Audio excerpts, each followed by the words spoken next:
Whoops. All right. I think I'm good. Hey, welcome, Madman. I'm glad you didn't oversleep. And welcome, vending machine, and any lurkers who happen to be there. Well, I got audio, right? All right. I'm a little bit, I don't know. I it's always a little different with this stream versus my other time slot, cause I'm not as used to this time slot, you know. I mean, it makes sense, right? Because I only do this time slot once a week, and then the other time slot is like 4 days a week. So technically that means I'm like 4 times more used to the other time. Or so, I guess. I guess that's what it means, right? And hey, welcome, Alf. Nice to have you. Nice to have all of you. Yeah. How's everyone doing today? Yeah. Hope everyone is doing well.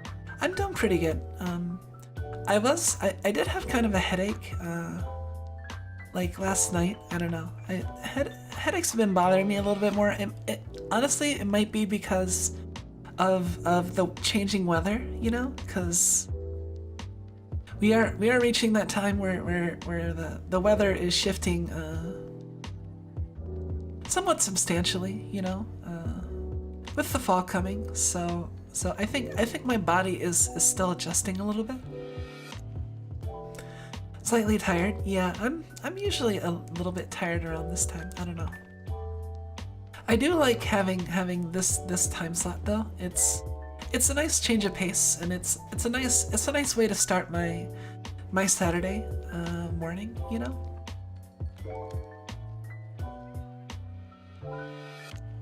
Yeah, we'll get to Mahjong in just a second, but actually, let me make sure everything is prepared for that right now.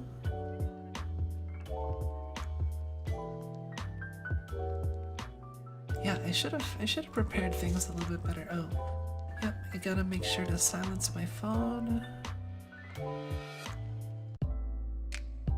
Oh, whoops. Well, I guess we're listening to new music. I didn't really intend on that, but it's all right. We're good. I mean, it's good to change things up every once in a while, right? Yeah, it's a little bit of a shame. Not too bad though. I mean, I made up for it. I played on Magic Arena. So in terms of like actually playing Magic, like I still got to play Magic. It's just I didn't get to get any more like physical cards because they're the really nice basics they have. The Eternal Night basics, which are just cool because they're the first time ever they've like printed like basics that are pretty much all in black and white. So they, and not only black and white but full art. Like full art used to be a little bit more special back in the day. Like only like one world had full art lands because it was the land focused expansion. But they started opening it up more recently, I think. And the Eternal Night ones are really cool. So they're unique in a way that I haven't seen like any other basics, because there aren't really any other lands that are just like black and white like that. Like and yeah, so they have a very distinct style, and you know, and someone like me who plays a lot of draft, really values her nice looking basics, you know, because I mean, you know,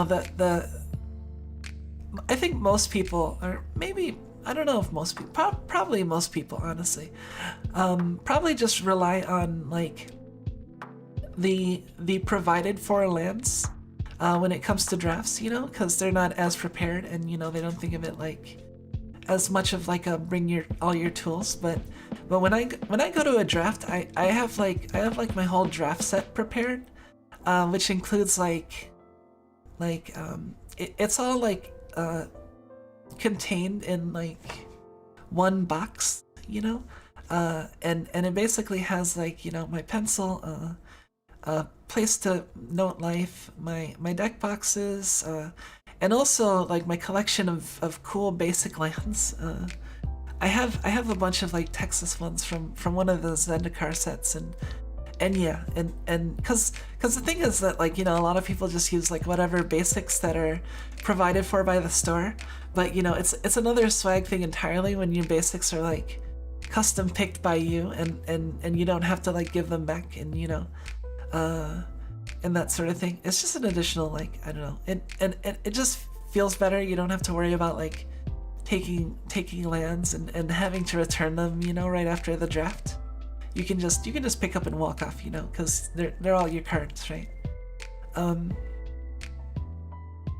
But yeah. And hey, welcome Terrence. Nice to have you as well. Bring your soil to the draft. Yeah, and what else do I bring? Those are the main things. Well, sleeves. Sleeves are pretty important in IRL Magic. Not so much in Arena, obviously, but in IRL Magic, like sleeves just make it not only easier to shuffle, but they also protect your cards, and they also like keep the possibility of like marked cards lower than it might be otherwise, you know. Cause you know, marked cards, like, well, it's not so much a problem when you're doing limited, cause all the cards are like fresh ripped from packs, so they should be roughly around the same wear and tear level, but they're actually like, yeah. But you know, it's still good. Like, especially if you're playing constructed, like nobody plays without sleeves, like in constructed, because the cards are just too valuable, you know. You're playing with money that's easily damaged. so yeah, and it is, the cards are actually worth money. Like that's, I used to have like kind of like it was kind of like my mini nest egg, you know, just my collection of like chase rares. I honestly, like, I still have like a fair bit. Like, if I liquidated my magic collection, like, I could get a you know, a non-zero amount of money. not to be much more specific than that. I don't know. It's just, yeah. Gotta give your cards protection. Yeah, basically. Anyway, let's get to the game. Hold on 1 second. Let me get ready to throw that up.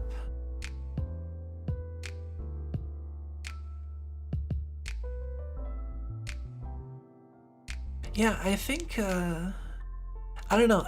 I've been considering like I might do Magic like every other week and do like Mahjong, like alternate Mahjong and Magic, because it seems like most of the people that enjoy my Mahjong streams also enjoy my Magic streams and vice versa, so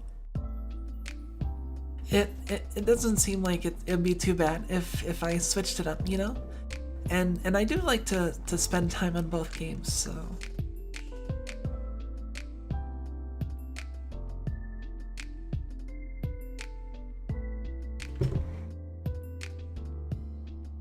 I also got my miso soup.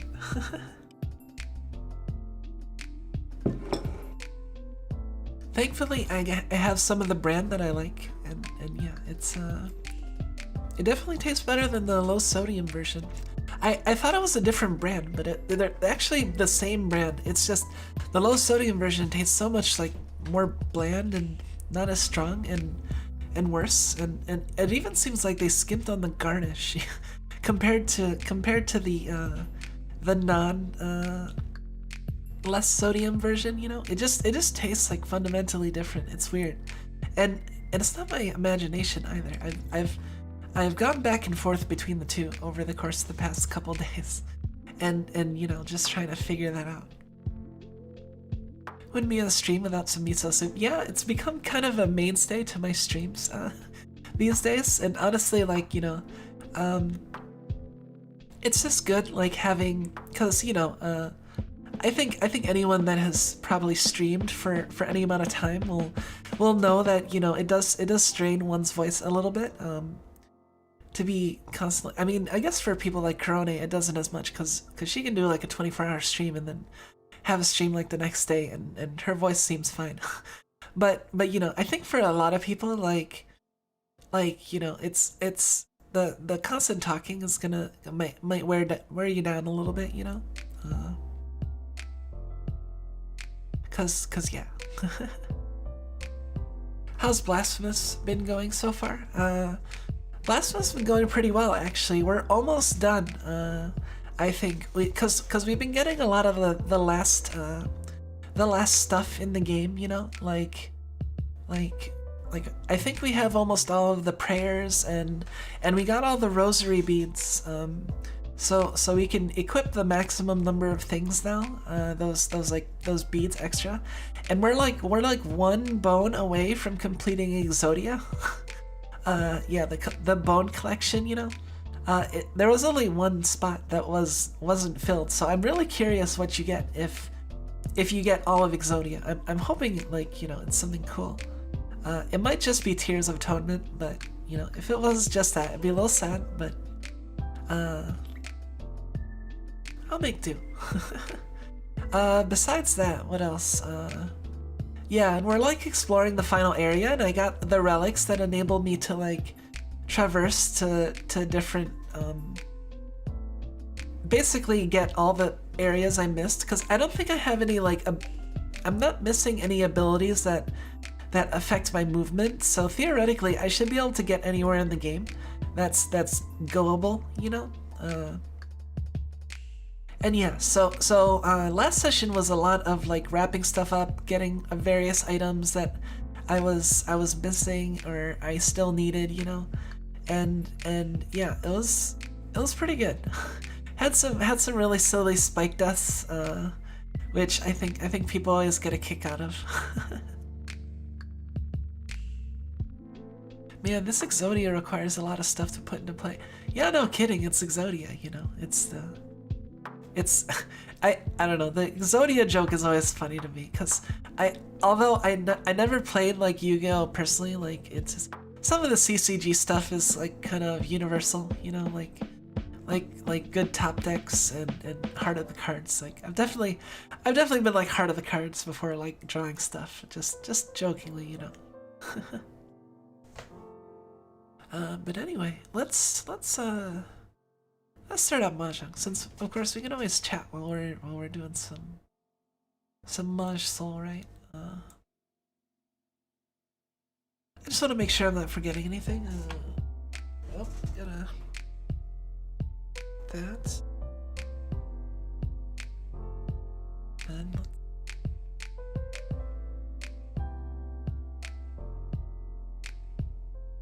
hey, welcome. Oh man. How do I pronounce that? Thidawat? Thidawat? I think I got it right. Sorry if I pronounced that wrong. Yeah. Hopefully it's not something. Yeah, it should be fine, right? Welcome. Yeah, we're just about to get to Mahjong. I'm just been kind of dilly-dallying a little bit. Always like to chat, you know. We're typically not gonna be just Mahjong. Wait, what did I do? Oh, you know what? Gotta have the right profile.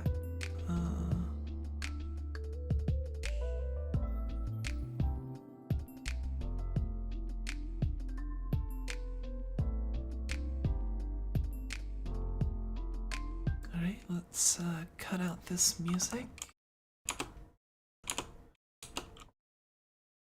Yeah, if anyone is new to Mahjong, I mean, I try to put this disclaimer on at the beginning of my streams. Let's see. Alright, hey, there's an event going on right now. Does that mean there are skins? Let's see. I know it's not on the screen yet. I just want to make sure I got everything. Ooh, it's not centered. I don't know why it's not centered. Oops.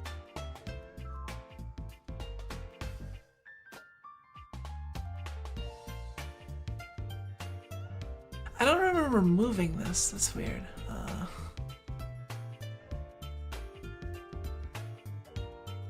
It's okay. I'll take just a second to resize.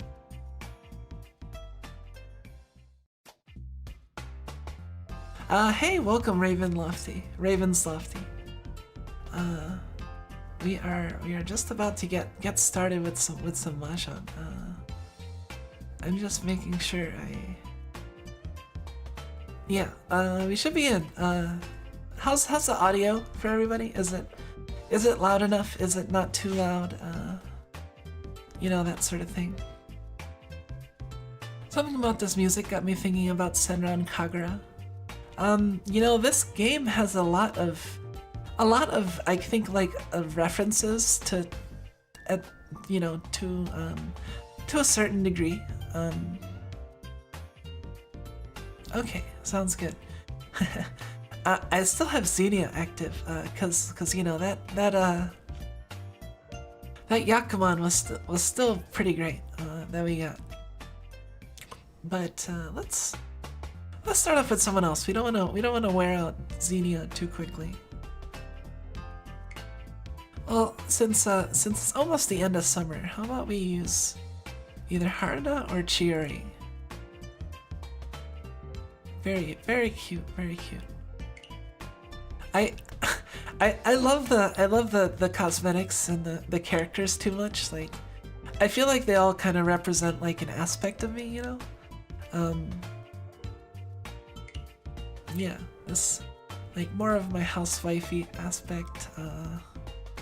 This is obviously really kind of close to my streaming ness, just because you know the purple focus and actually like a game streamer and stuff. So, but how about we use Chiori? She has honestly I think Chiori has like the best. Oh man, I wish I had this emote though. I'm missing some outfit. Like I'm missing one outfit specifically. She has a lot. These are both like purchasable skins, and then this one's her bond skin. And she looks a lot. I don't know if anyone's familiar with Saki. Like I think she looks very similar to one of the characters in Saki, and might even have a similar personality, which is kind of weird because eventually they had a Saki collab, and you can actually get that character in game, or at least you could when the collab was going on. So now like the character and the person that she was originally kind of referencing are both in the game, which is kind of fun, I think.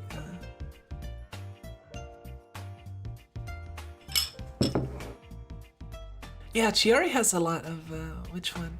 This one? The WoW emote? Yeah. I don't know. Like they're all pretty good for various respects. I use some of them on like Discord too. This is a very good sad one, and this is a good thank you, and I love this face. I think I forget the name of the company that does Mahjong Soul, but they do. Is it either Azure Lane or it might be Azure Lane, but yeah, I think so. And this face is kind of like a meme face in that in those games. There's like another character that has this face. Yostar. Saki sounds familiar, but I don't believe I watched it. Yeah. Yeah, Saki is it's like the most it's definitely the most moe blob of Mahjong series I've seen. Like all the characters are pretty moe blob, and the things get kind of ridiculous in terms of like pretty much magic powers. And yeah, compared to something like the other Mahjong or related ones that I know of, like Akagi. Like Akagi is a lot more kind of like, well, it's I would say realistic, but it is like realistic, but at the same time it's like it's also ridiculous and a little over the top, but in its own way, you know. It's not quite like oh my god, this person has magical always sumos off of Rinchan, or always sumos off of a Khan, you know. Nothing crazy like super. I guess there was the blind guy that. But the thing is that like a blind person that is good enough at their senses that they can pick up on stuff like they had the thing where like people like say the stuff they're playing. It's just it requires like crazy skill when it comes to remembering like what stuff is on the board and stuff like that.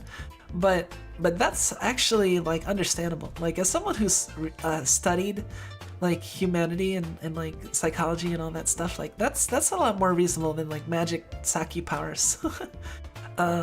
Especially since they also kind of like play around with the whole like I think at some point like Akagi like starts fucking with the blind guy and basically like sends the message of like you know, I'm just gonna fuck with you more and more if you don't like play fair or end the game properly, I guess, cause you know, I don't know. There's also a fair bit of cheating that goes on in Akagi, so that's something to keep in mind. But like cheating is something that can actually happen, so yeah.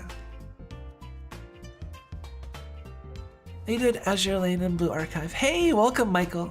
And also Rimite, yokoso. welcome. Perhaps I should watch that. I had a character who's mildly addicted to gambling and tabletop games. That sounds familiar. I play like a lot of tabletop and Mahjong myself. But hey, let's get into a game.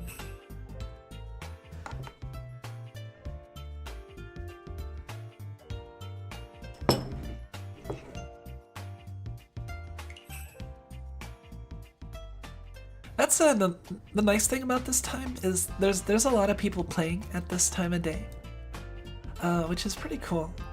Wait, let me see if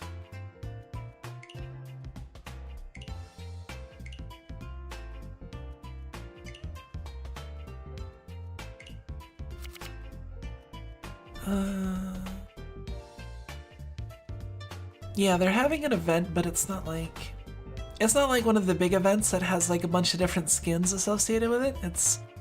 It's kind of one of the like, oh, I should reveal missions. Reveal 8 missions per day.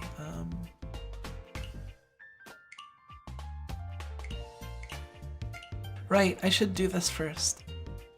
Oh, I should see what rewards. There's a blue prize.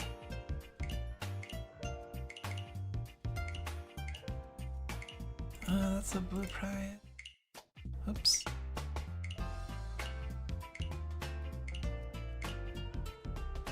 Clear all mission.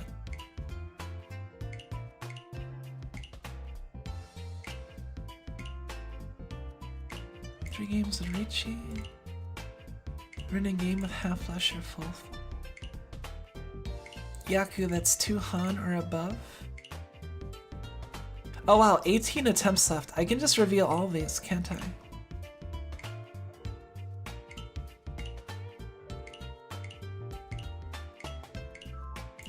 We're gonna just play. I haven't even been reading them, cause they're just gonna be play mahjong, you know, like getting specific yaku like dragons and simples, and I'm not really gonna be aiming for specific missions, you know. Donate 1 gift.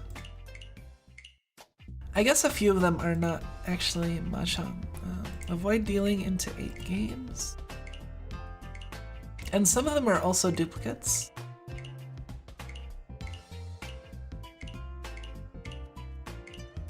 So I'll honestly like complete multiple at once anyway. And some of them are just exceedingly easy, like complete a hand with a red 5, like that's not very difficult. Okay. Oh, I see. This is a relatively short event.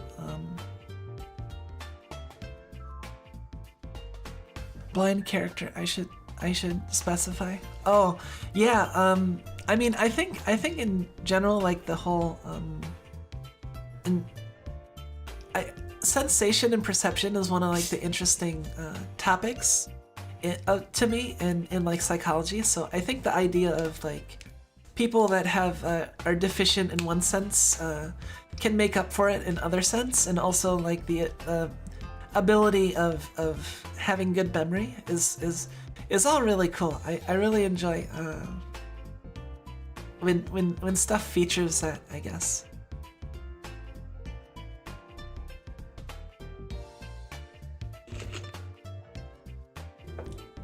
What's today? The 25th? So this might actually be the last UTC -7. This might actually be the last day for the event. Let's see. Yeah, this event ends in like so many hours. Like after we're done with the stream, so it should be fine. But yeah, well, it's a good thing we looked at that first, because if we didn't reveal those and we were just playing, we wouldn't get any progress. So that would have been pretty lame. 何人のプリンをジロジロ見てんのよ。もしかして食べたいわけ？千織の食べかけを食べたいだなんて変態ね。ほら、あんして。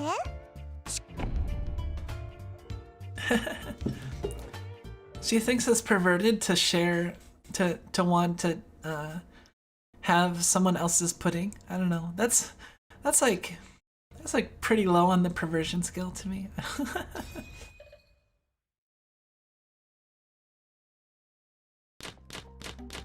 Oh yeah, we got a new tablecloth. I like the color scheme in this tablecloth, and I even changed my mahjong tiles to match.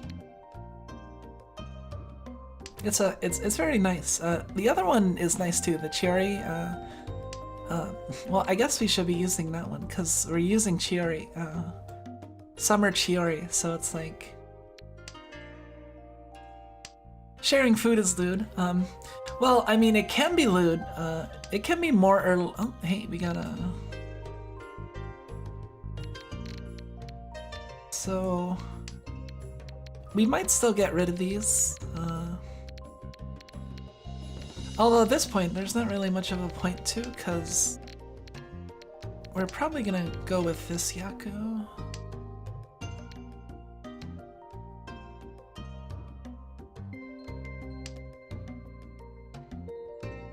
So yeah, the first thing, oh yeah, if anyone has any questions or is curious about like specific things, be sure to ask. All right, we're gonna get rid of. Do we want to? No, 5. Yeah, let's get rid of these.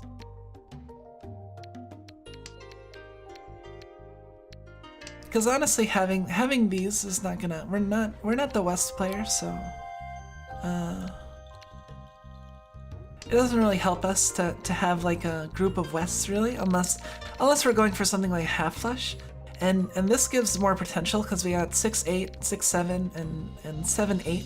And there's a Yaku that if you have the same sequence across three suits, all 3 suits, then that's an additional point or 2, Han or 2. So if we manage to get like the 8, the 6, and the 7, or something along those lines, we might be able to. I'm not sure if that's gonna pan out, and we might still call these. Although honestly, we could just as easily drop these, because it might be harder to open our hand if we keep these. Okay, then we got 5, 5, 7, 8. Honestly, let's get rid of these. It's more valuable to have a closed hand, I think.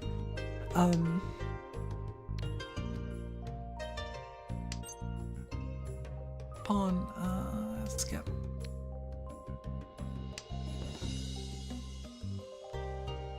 Yeah, cause I could call the, like if someone played that I could call, but this gives me more potential to get some other Yaku. Like I could get Tanyo with this. Skip. Like 3, 5, 5, 7, 8. Tanyo is all simple, so you can't have any honors or terminal tiles like 1 to 9. So if we manage to get a 4 and we get rid of like this one, and then we'll have all, yeah, skip. Oh, there we go. So now we have a Tanyo formation.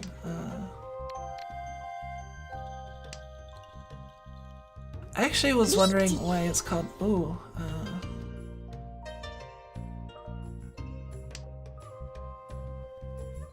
you gotta be a little careful with the left player now. We're kind of a ways away from completing our hand, so honestly, I could call. Let's.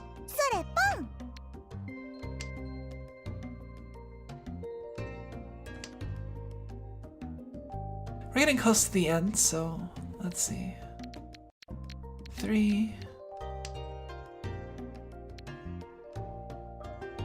This is safe.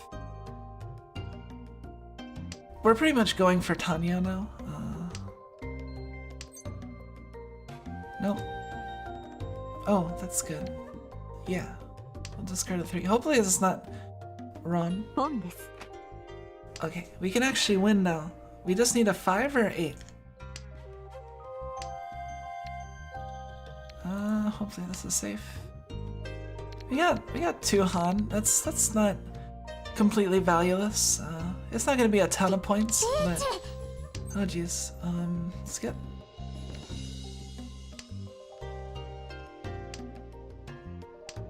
Either way, if we, oh, there we go. Good. 2, 1. Yeah. Oh wow, we were all in Tenpai.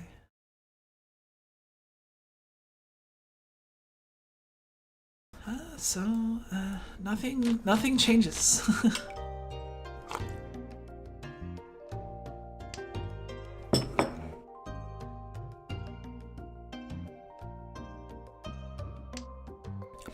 Oh, this is pretty good. Maybe we can go for maybe we can go for a half flush here, because we got a lot of pins and comparatively not as many.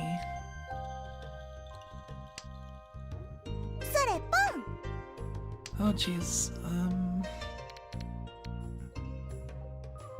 Let's get rid of the 5s.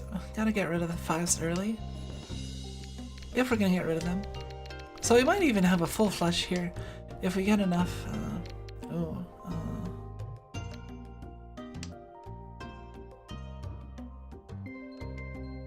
G.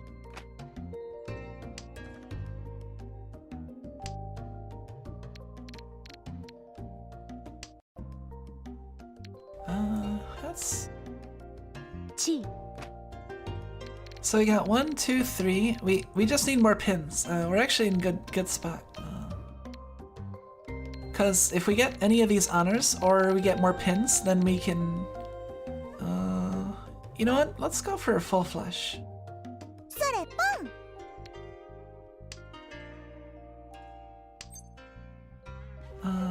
Yeah.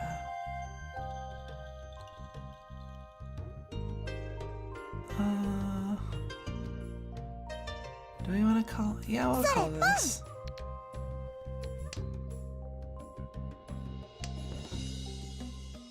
We're. Let's see. Well, we can wait on one of the dragons if we. Oh dang, that's too bad. We got we got the second east. We could have used that. Oh yeah, I was actually wondering why it's called Yakuman. I forget what Yakuman specifically stands for.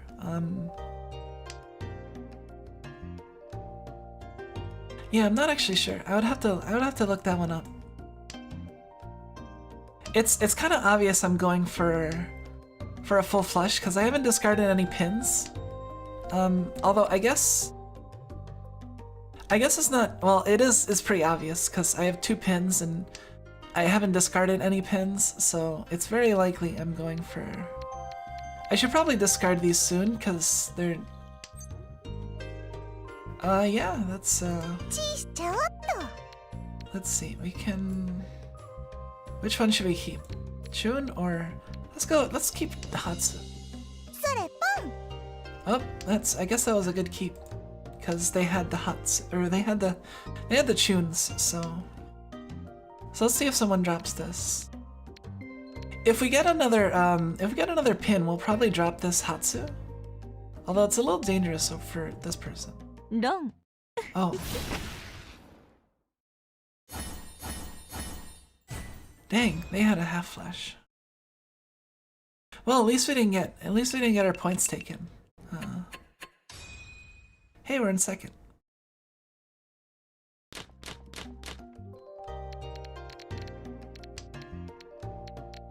This is already something.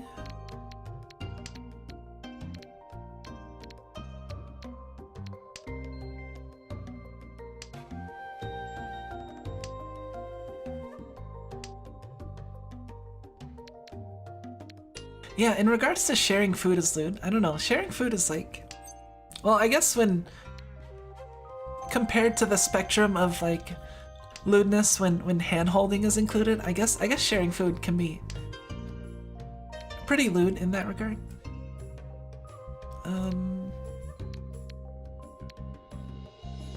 Do we want to get rid of... No, we got the double sixes. We're probably not gonna get Chanta or anything.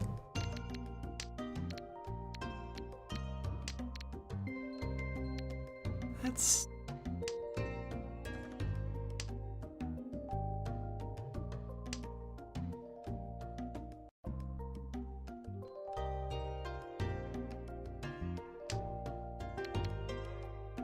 I think the people who made Mahjong Soul did a good job picking the default music for the game, cause I don't get sick of it for the most part.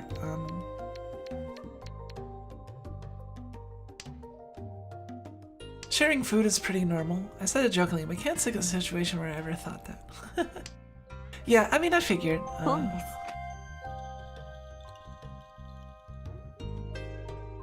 I guess there can be context where sharing food is lewd, like I forgot the name of that, the sushi where like you eat sushi off of a person's naked body. That's kind of lewd if you count that as sharing food.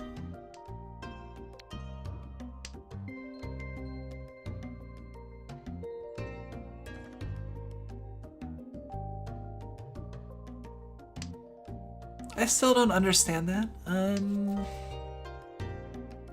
Like what part do you understand? Just like why it appeals to people? Geez, we got another 8.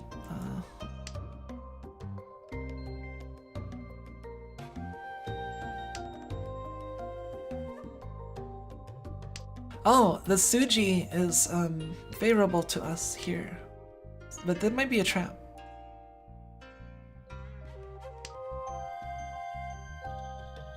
So yeah, like with Suge is kind of a slightly complicated concept. It's the concept of safe. Oh geez, what do I discard here? It's the concept of safe color, like or safe numbers based on a person's discards. We're just waiting to jam the Ricci button now. Because the thing is that while you can't tell what opponent is waiting on, you can get a good hint because one of the most common weights is an open weight where you have like, let's say you have 2 and 3. Oh, good. Well, let's discard a 3. Reach. The most common is like, this is a less common weight, like 3, 4, 5 are waiting on the 4. But there's, oh, we got it. Long. Oh, is that an Ipatsu too? Reach. Ippatsu. Dora. Not bad. Poor 4th place is getting dunked on a little bit.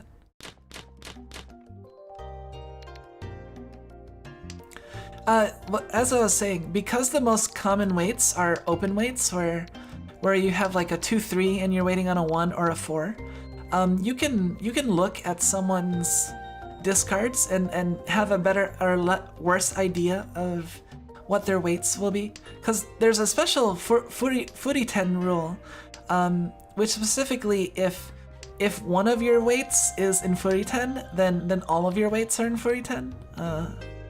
Let's see. That's part of the strategy, cause yeah, like normally you can't call Ron on something that's in your discard, cause that's one of the main ways you tell if a tile is like safe.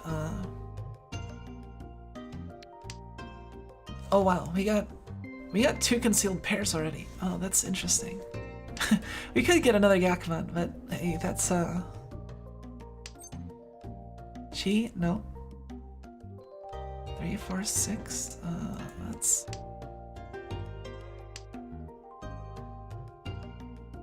But the thing is that, yeah, if one of the things you're waiting on is in Furry 10, then all of your weights are in Furry 10.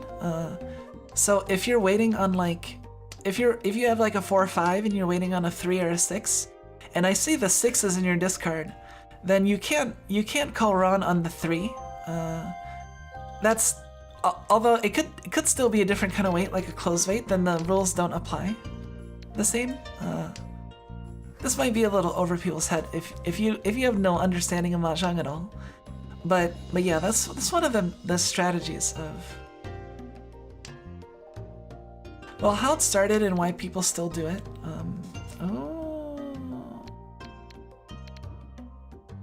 Honestly, we can even if we don't get skip. Yeah.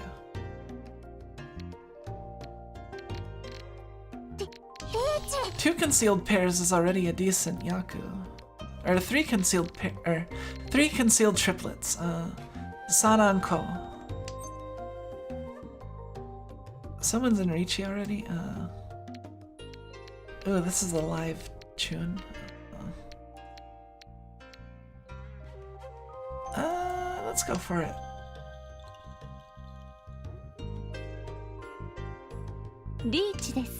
I don't have time to think for Suji. Yeah, it is a lot to think about. I mean, I think that's one of the things, like, it's one thing to learn Mahjong strategy, it's another thing to have the mental resources to apply it like in the middle of a game. Like I definitely like will have a lot of situations where I'm just overloaded. Oh geez, 2 Richis. This is, let's run. Oh wow, that person run, not me. Okay. That's cheap. That doesn't even change our placings really.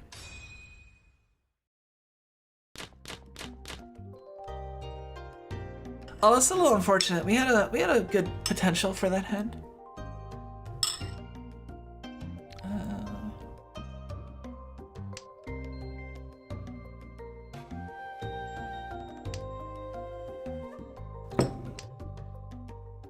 Yeah, excuse me. I'm still eating my soup.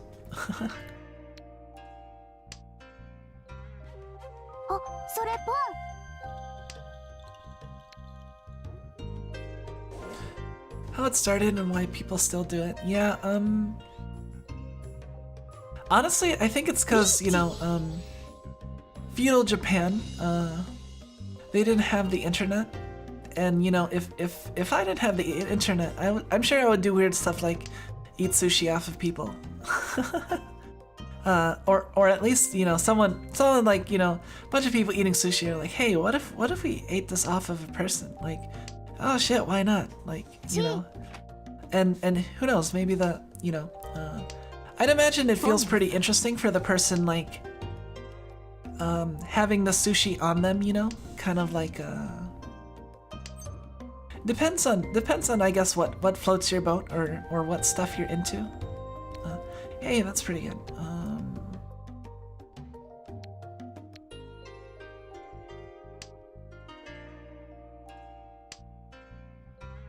If someone drops one of these souths, we're just gonna call it. Oh wow.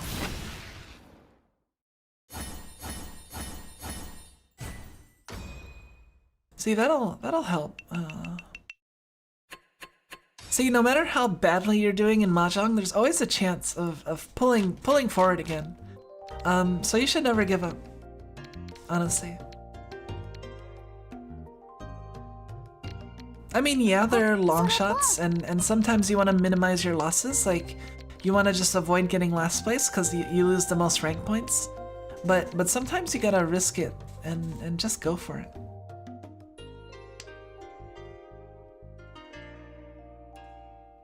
I can't imagine that it's very, very common. You know, it's common enough to have like a unique Japanese term for it, I guess. Like it's an, I mean, I guess it's not completely uncommon itself.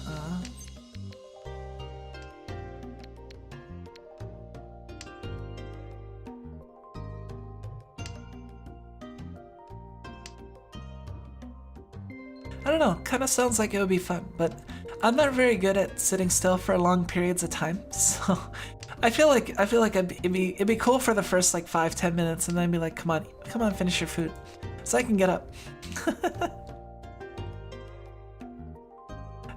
The sushi dish glares at you, telling you to hurry up eating.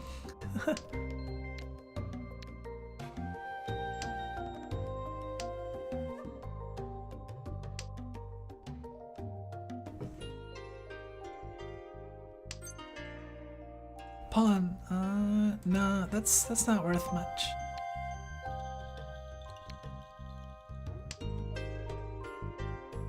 I feel like for beginners, it's really common to want to like call all the time. But if you notice, I open my hand relatively rarely. You know, I feel like you should always open your hand with a specific purpose, and not just like, oh, I want to win this hand. Well, unless you have a good reason why to rush out a win for this hand and spirit. Oh wait, we're almost to. That's actually kind of. We got 1, 2, 3, 4, 5 pairs. We're gonna go for Chitoitsu, which is 7 pairs. So now our priority discards are a little bit different. We wanna discard anything that's less likely to be a pair, or we can call pawn. But we're already close to Chitoitsu, and there's still a lot of tiles left. So let's go for that.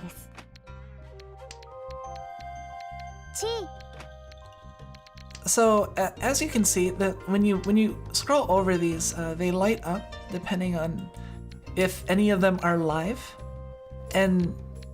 or any of them are like on the table somewhere, so you can see them more easily. So this way I can tell if, like, we'll see.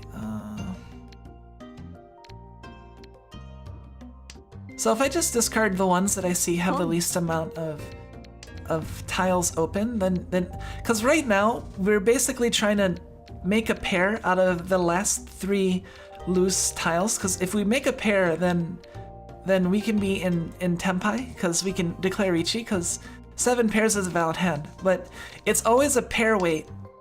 No, let's skip.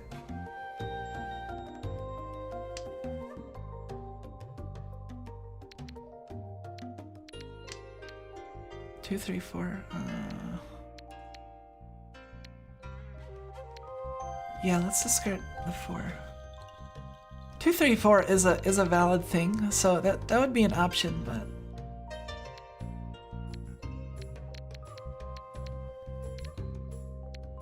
like we're gonna want to discard this because there's already 2, so the chance of our drawing the last one is pretty low. Meanwhile, the 3 also is, there's only one live tile, so we really don't want to declare Ricci off of one of those. Don't. Oh. Oh, that's a little sad. Chitoitsu is one of my favorite hands on it. Oh, and you got it with its stupid all simples. Well, see, they have a good reason for rushing out cheap hands, because they're in first by a good margin. So when you're in first like that, like one of the things you're gonna want is the game to end. Because, you know, if the game ends and you have the most points, you win, right? So if you can rush the ending of the game as quickly as possible without being too unsafe, then you know that helps you win. It's a Dora. What is this card of one?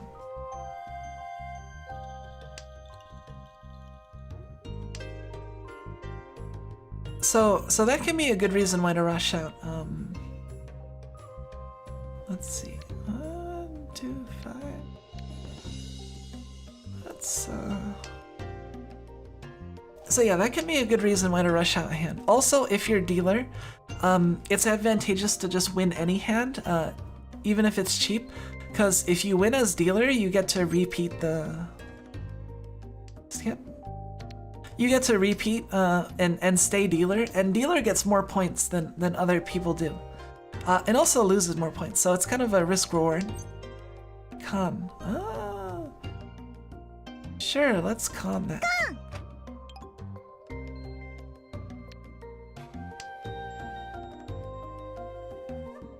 Hey, we got another Dora from the con. That's cool.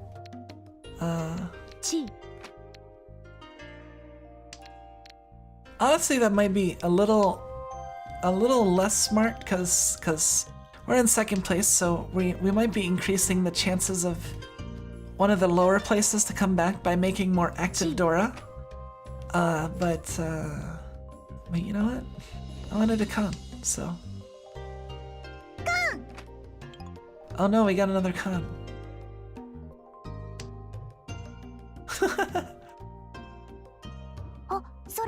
Oh yeah, we gotta use our emotes because that's one of the best parts of Chiori. No, we don't want to do that. Let's eat watermelon.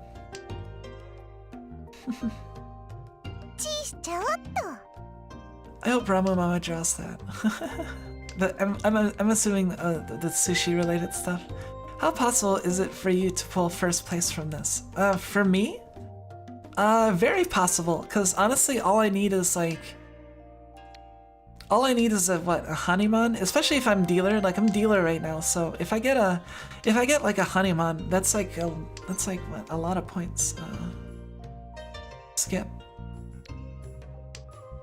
And also, especially if like I win off of the first place and take points from them, then I need even less points to win, to get to first, you know, because what, the difference between us is 16, 1560, I think. Wait, yeah, 15,060 points. So even just getting like a regular Mangan is enough to...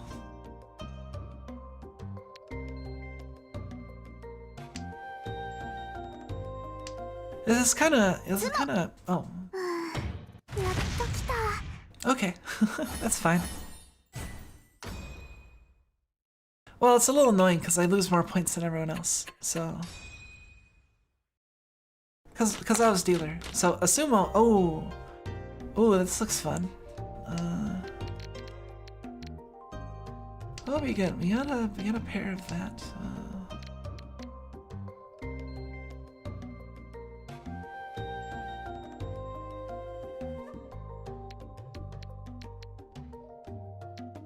Honestly, like we don't got a lot of pawn? Nah. See, it might also be advantageous for me to rush out hands a little bit. Mainly because... Mainly because I'm in second, and you know, second is a lot better than third or fourth. Is a lot better than third, and third is a lot better than fourth, so... hey, we got 3 pairs already. We got 5 pairs. Okay, so we're in Chitoitsu mode again. So this is our, yeah, we're gonna try to maximize our... So these are our 3 things that we're trying to get a tile of. So this is just a case of like discard the one with the least number of active tiles. So we maximize the chances of making one more pair, and then we can declare Ricci on the last remaining tile we have. And it'd be a pretty good Ricci too, because we wouldn't have to. I don't know. Chitoitsu Riccis are pretty hard to defend against because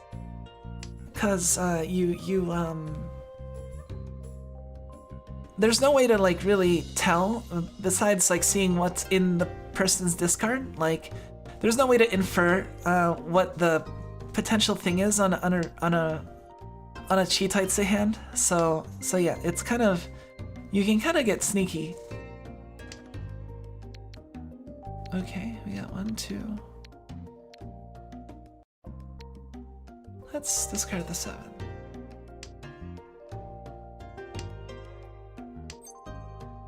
Chi?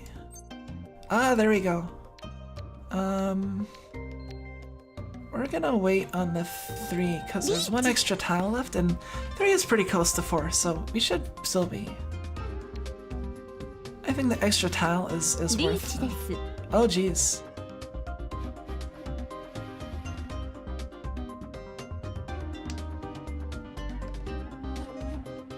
That's Oh yeah, I changed the Ricci music. I have a couple, 2 or 3 different kinds, so. No. Oh no, that's a Dora too. Oh no. Oh, we got screwed. Oh, we might be in last, honestly.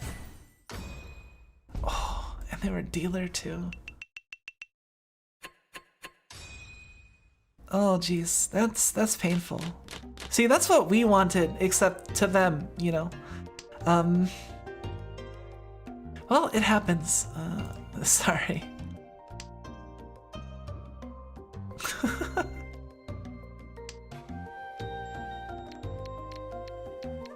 That's a little unfortunate.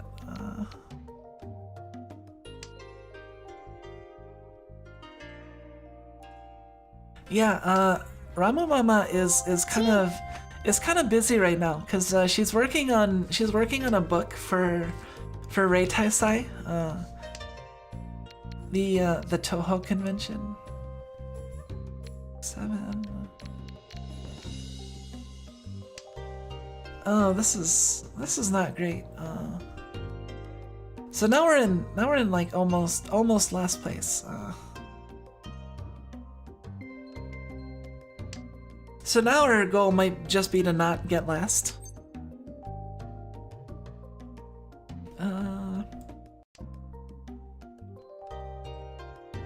Although to be honest,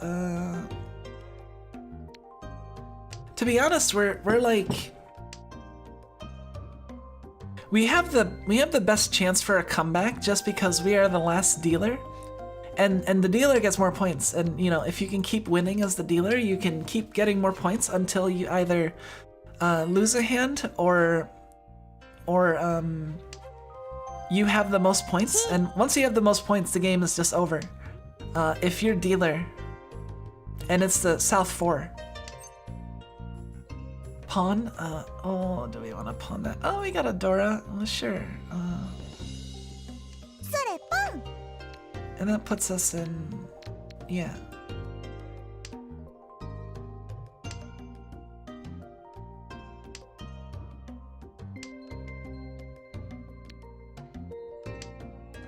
This is not going to be a very expensive hand.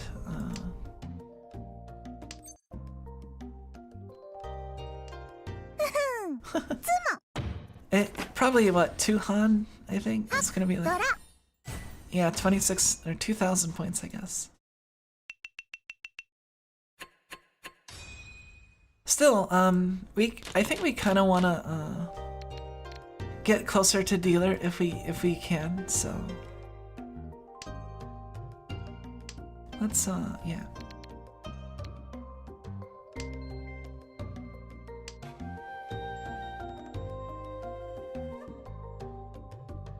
Yeah, Mama is busy with a book right now. So I actually have like a commission that's been requested and paid for. It's just yeah, I don't have a strict deadline. I kind of just gave her, like, you know, whenever she can, when it's most convenient to her. So I'm imagining I'm probably not gonna see anything until after Rei Taisai in like a month.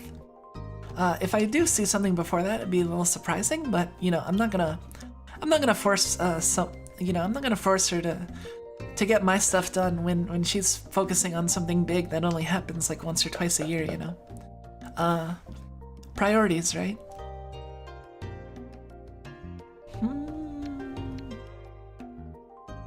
Honestly,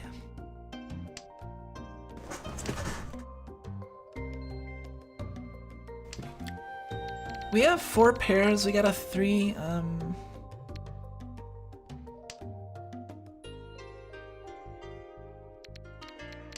1, 2, 3, 4.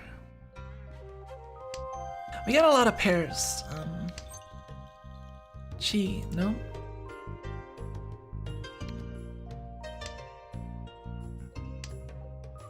Which is kind of not a great thing unless you have like a critical mass of pairs, and then it starts getting more interesting again.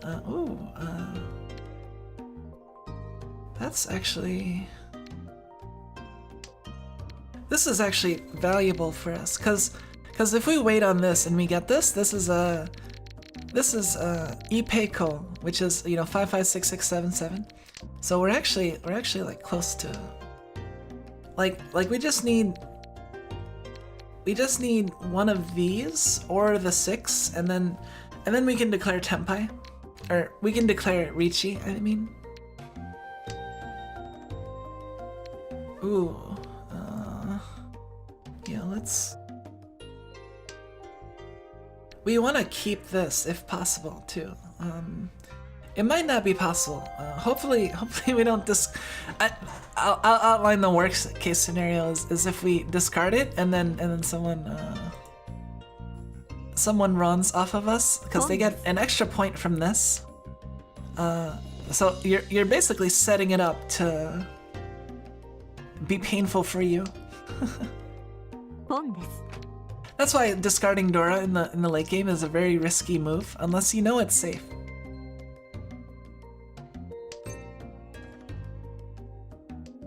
Yeah, like this right here. This is this power move. Run! Someone's gonna run off of us. No. Oh, it's so. Phew. Where's my? Okay.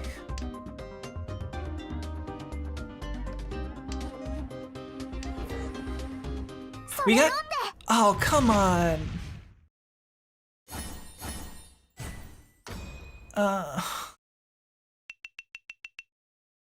Alright, now we're in last. Oh, that was a good hand too. That was at least what, like, whatever. We'll have more hands.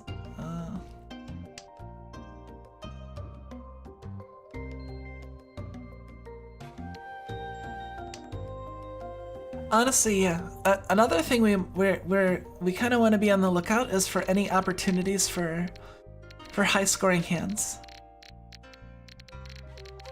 Half flushes are naturally easy to try to aim for, but a half flush that's open is worth a lot less. Do we want to open this? Yeah, you know what? Let's open it.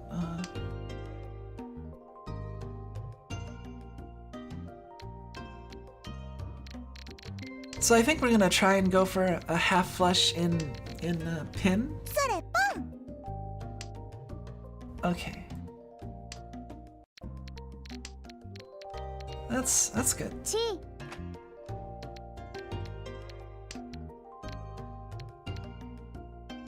It'll be obvious cause we have a win call and then we're discarding all of the other suits except for one specific suit, so it's like, okay, that's the danger suit. See, that's how you read like someone like me. What I might be doing, you know? Cause yeah, it makes sense why I would not be discarding pins if I was going for half flush specifically. So yeah.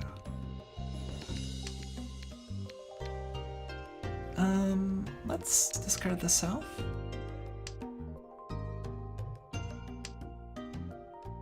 This is actually kind of good. We're close to Ipeiko. あそれポン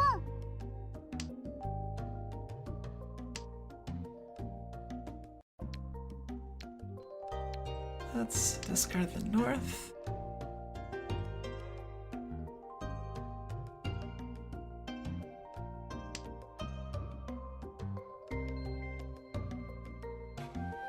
Honestly, we just need, if we get a 1 or a west or the 8, then we can what's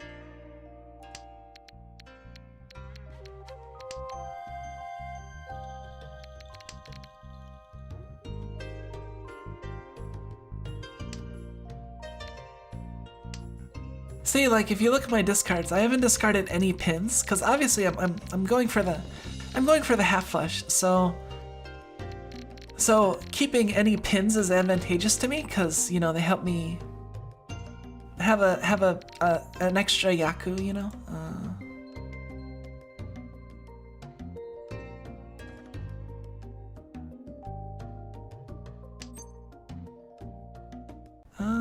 No, let's skip. Oh. Well, yeah, that's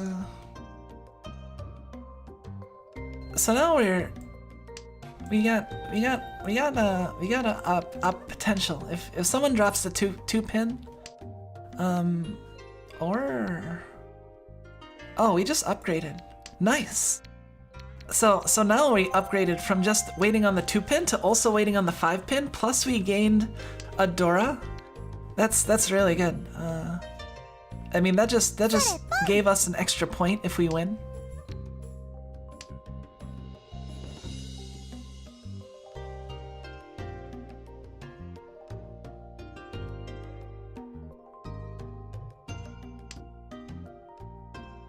Your only open meld is a valueless win, which sends a bit of info by itself. Yeah, that's another bit of info. So yeah, playing pin tiles is dangerous for the other players.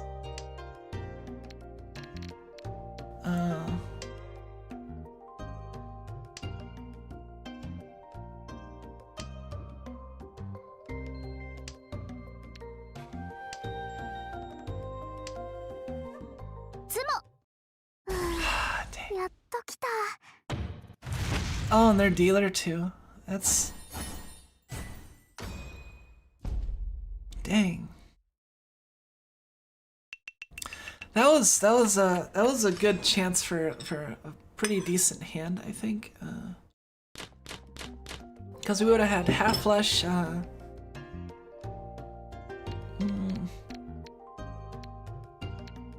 We would have had half flush, 1 Dora, Haku.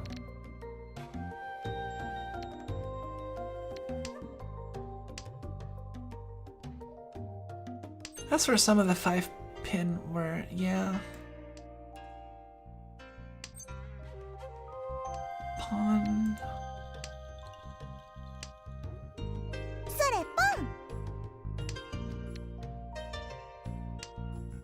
This is actually good for us because we got some Dora. If we win this hand, it's already gonna be valuable.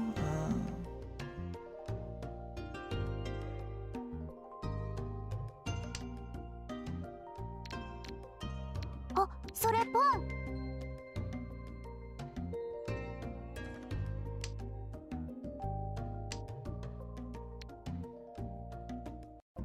Let's discard these.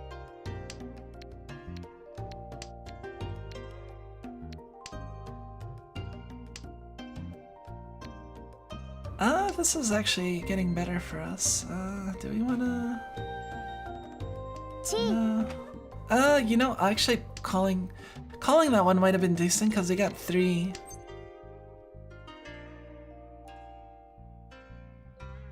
No.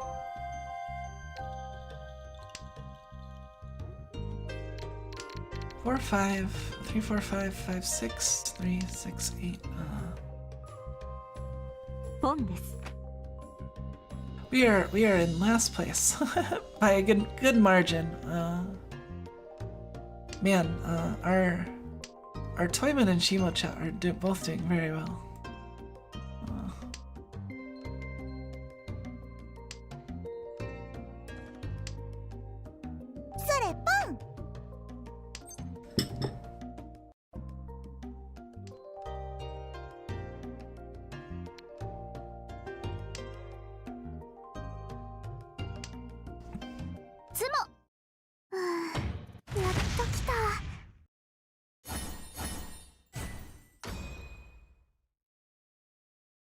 Dang, that sucks. That was potential. We're just not winning our hands here. We've gotten close number of times. This could be a full flush hand. Maybe not.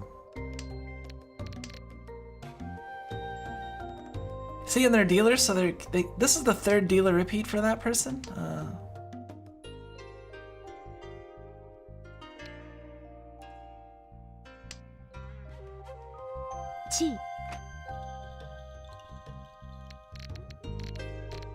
Going for a full flush here would be like we're like 7 tiles away, so it'd be kind of difficult.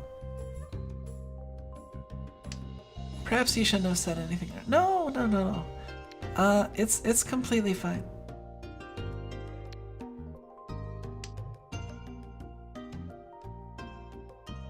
I'm not actually like worried about people jinxing me. I mean, I do say that kind of often, I guess. Like, oh, I don't want to jinx this, I don't want to jinx that. But like, you know, when it comes to, I'm not gonna like blame other people for my loss though.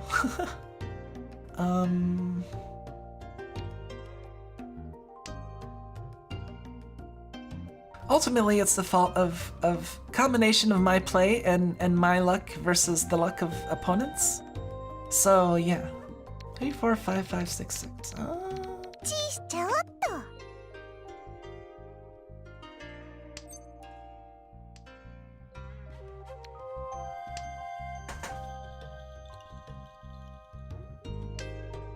Honestly, I don't know what.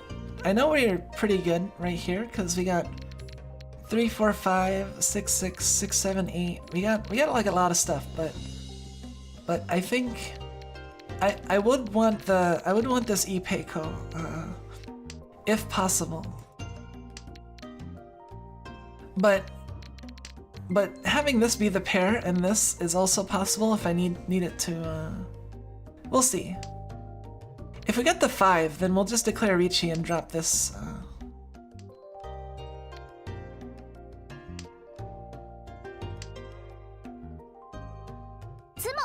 Oh. Another sumo? Really? See, we can't compete with this. Oh, and it was a fucking... Dang it.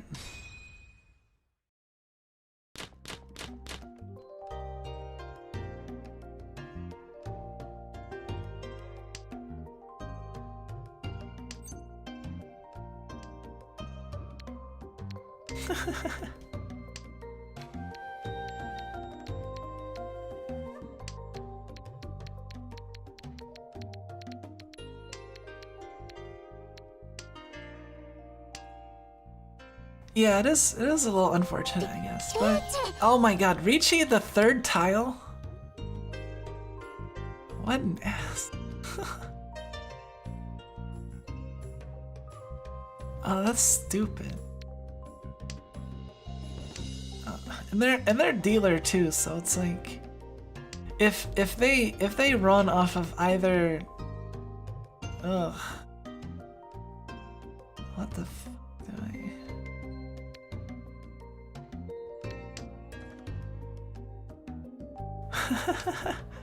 Oh, this is bad.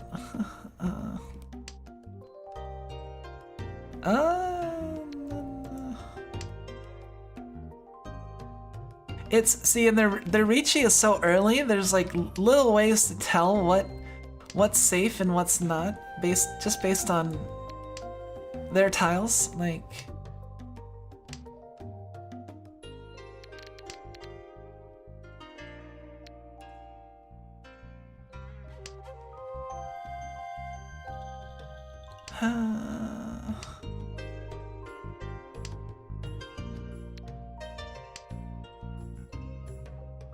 we're just gonna discard stuff that looks good and hope for the best. You know, we gotta.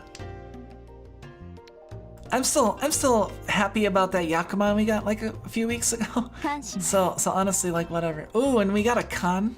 No, that didn't add any points to us.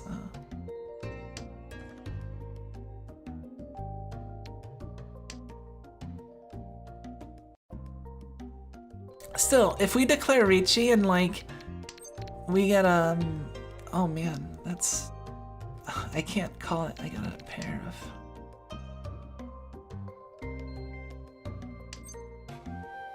Chi, no. Oh my god. That's probably game, although.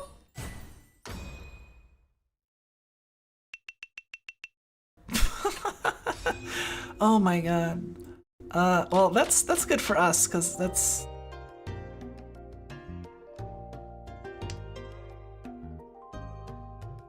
I'm done with this game. Yeah, see our Shimocha is just like whatever, doesn't care, cause even if like there's very low chance of her getting out of second place at this point, since third and fourth are so freaking low, and she also has a decent chance to get first if she like just wins Can't imagine continuing after only having 200 points. Yeah, see, you know, only having 200 points is actually, you have an additional, there's an additional problem with 200 points. If you notice, when people declare Ricci, they put like a stick, right? Like, and normally it's just the stick with a dot in it, and that's a 1,000-point betting stick, basically. So basically it's like they're putting 1,000 of their points on wager to go into Ricci, which means maybe I should have kept that actually. Which means specifically that if they have less than 1,000 points, they can't Ricci.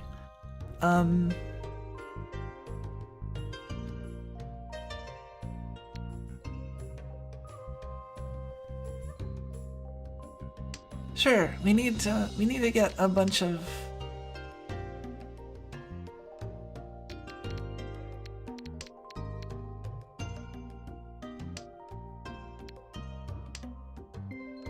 Yeah, I'm just whatever. Yeah, if either of these players gets a sumo of any reasonable amount, or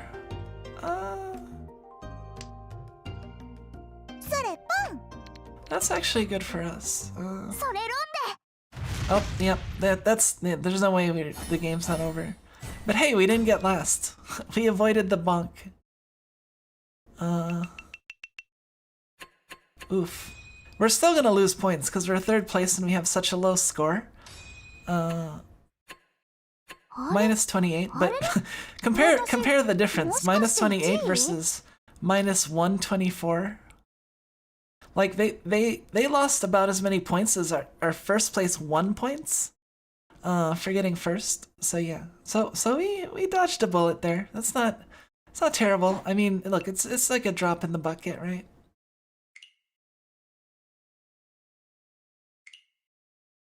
Yes.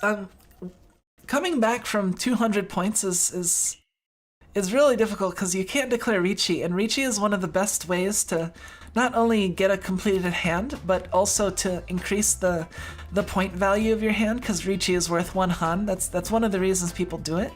In addition to just providing a way to win specifically. Okay, Chiori is going on the bench. Who are we gonna rely on? Let's use Hibiki, cause honestly, her emotes are decent. I wouldn't say they're my favorite, but they're not terrible. Kagehime has good emotes.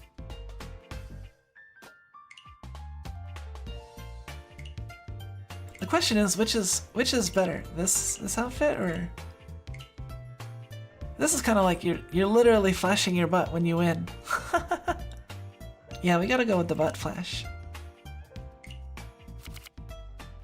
Wait, let's go with butt flashing Kagehime.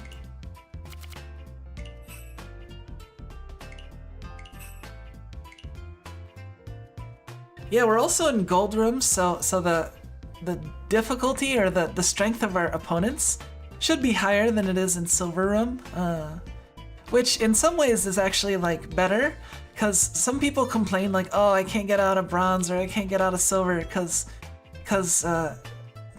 people play too weirdly, and so people will be like, oh man, I play properly and I'm playing smart and I still lose because people are stupid and random and stuff like that. But you know, like if you stuck a pro like in Mahjong Soul and you were like, okay, we're gonna fuck you up if you don't get to gold or something. They're not gonna dilly dally. They're not gonna even if there are weird people playing in bronze and silver rooms. It's like you can still surpass that. I don't know. I can't get out of diamond one day. I mean, you'll get out of diamond. I'm sure you will.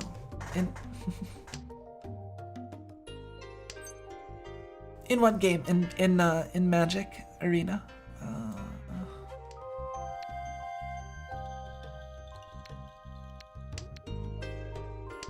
Yeah, I'm like, honestly, like I need to. I'm almost a diamond in limited. I'm not quite there yet because I'm still learning the format.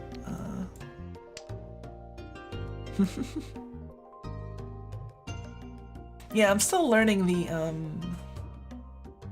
I'm still learning limited, and honestly, like, I've learned a lot, and the takeaways are basically like red sucks. Avoid red at all costs, and werewolves kind of suck. And also blue-black is the best.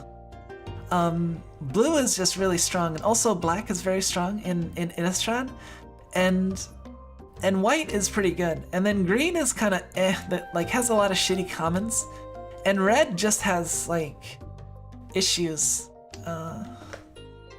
as far as people can tell.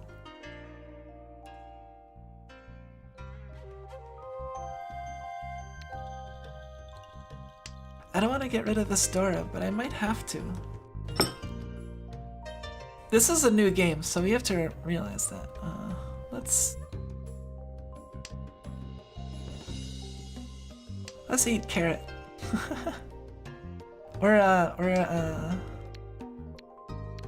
Wait.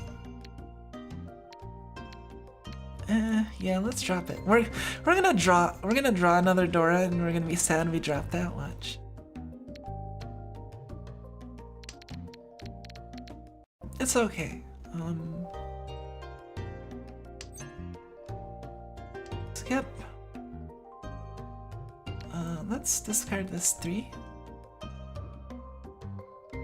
So Badman, how at this point, after watching like however many sessions, do you feel like you have any inkling of Mahjong? Like, is any of it I don't know, because honestly, oh, hey, hey, that's good.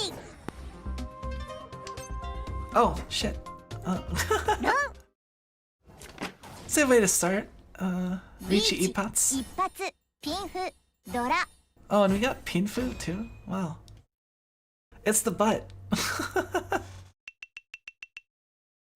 To be honest, not quite. Well, you know, if there's anything that's like a barrier to your understanding, let's if there's anything that's like you're just not getting, like or not picking up from my play or what I've explained so far, feel free to ask, you know. Yeah, it is a whole lot to take in, honestly. Like when I first oh, that's south? Yeah, sure. Let's call it. It is a lot to take in, and you know, like honestly, see, when I watched Akagi, like I had no idea about like really like mahjong in general, you know. Yeah. I didn't really know much, if anything, about mahjong except like what the tiles look like, kinda. So it was pretty over my head. I think a lot of it. But you know, like that's what makes Akagi fun to rewatch, cause I feel like I can get more out of it each time. And yeah, it makes a lot more sense now, obviously, than when I didn't know anything about mahjong and I was watching it. But it's like all of their focus on the strategy and they're being all invested in it and all serious, like made me interested to learn, you know. Let's discard those 4.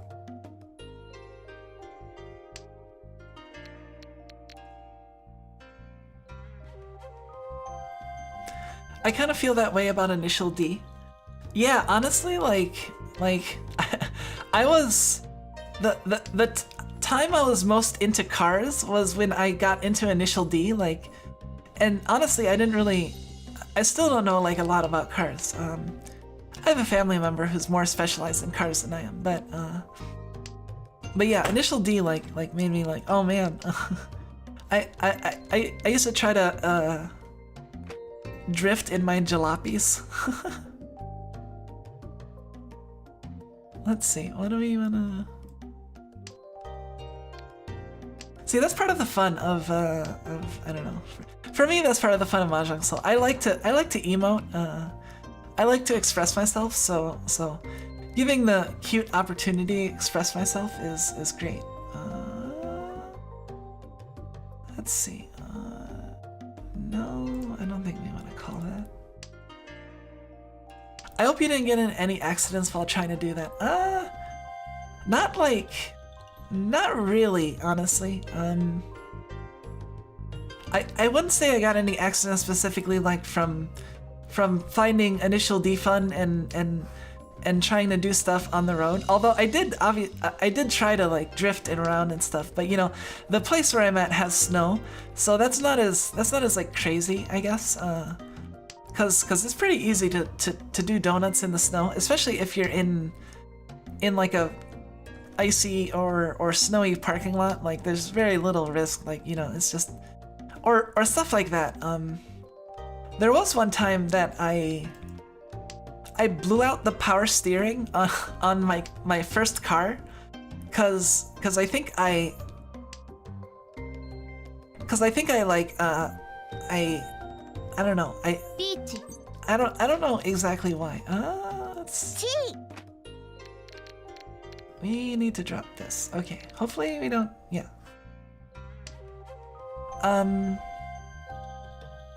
I remember like doing some kind of drift maneuver or something resembling such on just like a regular street where little risk, just because I think honestly, like as long as you're playing things relatively safe, experimenting a little bit, like in terms of just safe opportunities to try out different things and get the feel of your car. I mean, I think that helps you have a better mastery of just, you know, controlling your car, even when you're not doing crazy stuff like races or drifting, you know. like a lot of my driving when I was younger, like, is part of why I'm so good at driving in the snow now. Because I just drove so much in the snow, and I also was like a delivery driver for a while, and I did a lot of snow driving there.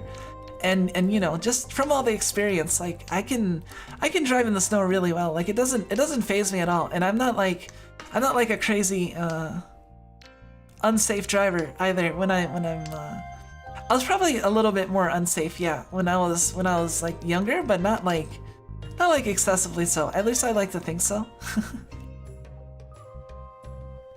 I don't wanna endanger anyone else on the road, you know what I mean? But you know, if there's like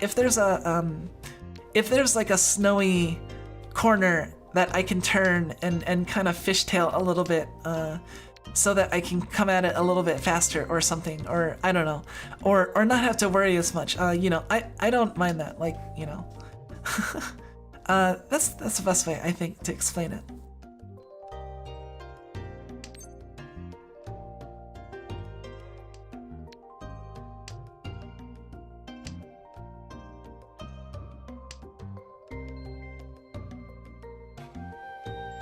Were you driving under the influence of Eurobeat? Yeah.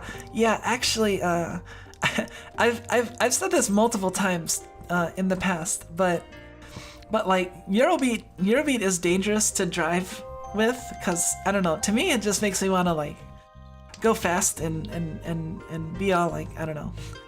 Like it gets me the initial D vibes. So I think it's inherently dangerous to drive with Eurobeat.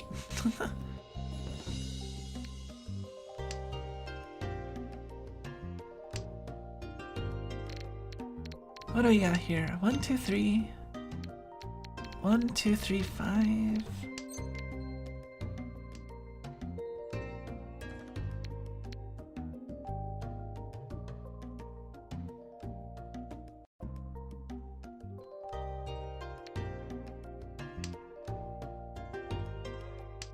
Being you, I assume you've heard of Toho Eurobeat. Yeah, I've listened to various Toho Eurobeats. I have a few favorites. Oh man, I have to remember the names of. I don't remember any names off the top of my head.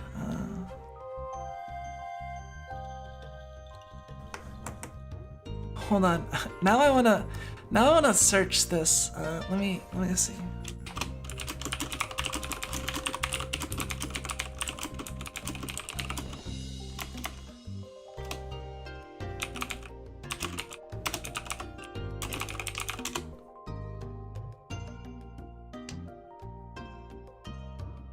Oh, one of my favorite Toho Eurobeat songs is Final Breath. That's a really good song. Let's do it.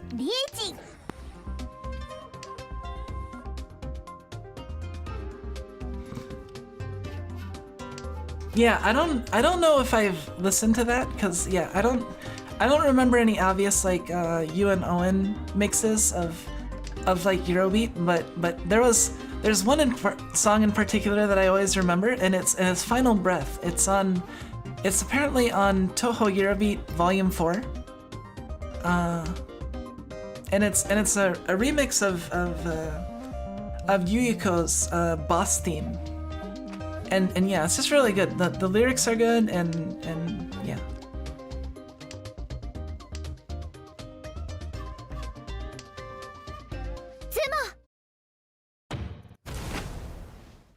Oh man, I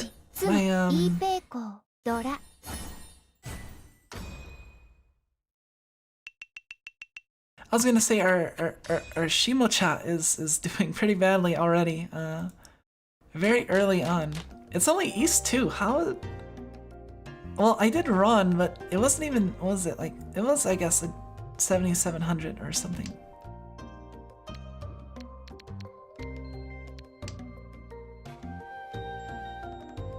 Okay, yeah, yeah, listen to it and let me know what you think. Cause yeah, I really like that song. There are a few other ones. I think Stack has also done like some Eurobeat that I like. Stack is one of my favorite vocals. one of my favorite Toho vocalists, like Ranka, is probably like one of my favorite, and then Murami Pop, which is the main singer for RD Sounds. I really like them too. And Tama Onsen, which you might have heard about, because Callie has worked with I think someone from Tama Onsen. I forget, like Koro, I think. And yeah, you might have heard, but like Tama Onsen does like very like rap stuff. Cool, and I don't know. I really like their songs. Like there's some good stuff. Tama Onsen, yeah, does some cool like R&B sort of rappy songs, and it's pretty good. Rappy, is that even a...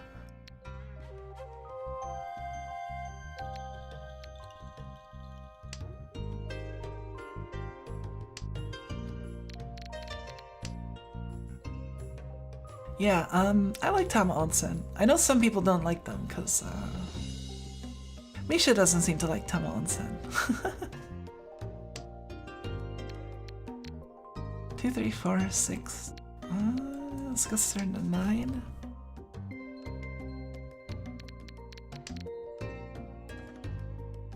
Honestly, the last game was just, I don't know. Our opponents had too much flow. So 2, 3, 4. Let's discard this stray 6. So yeah, 3, 4, 6, 7, 7, 7, 8, 9. So we got one group, and then we got these pair of 7s. So we're Ishan 10. We're just waiting on one of these 2 groups to be completed, and then we can discard the 6 and wait on the remaining, you know, because as you can see, the goal is to make four groups of 3 and then 1 pair. So the groups of 3 can be either like 3 of a kind or 3 in a sequence. So like this 2, 3, 4, this 7, 8, 9, and we also have this 3, 4, and the 6, 7, which, if you'll notice, are both like 1 tile away from being a sequence. And then we have this pair. So we have 1, 2, pair. That's 3 out of the 5 we need. And then if we get one of those, then we only have 1 tile left, and then that's Tenpai. And when you're at 1 tile left, you can declare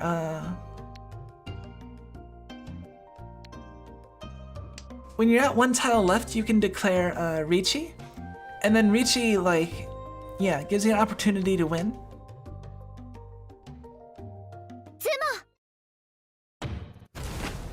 Oh man, they might be dead.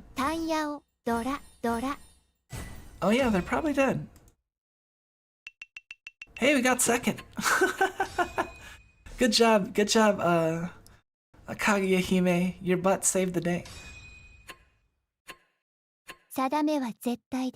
So we already made up the points from getting third that last time, because I think we lost like, what, 20 something points, and we just won 46 for getting second. So yeah, that's, man, get dunked on. Yeah, Tama Onsen has been around for a long time at this point.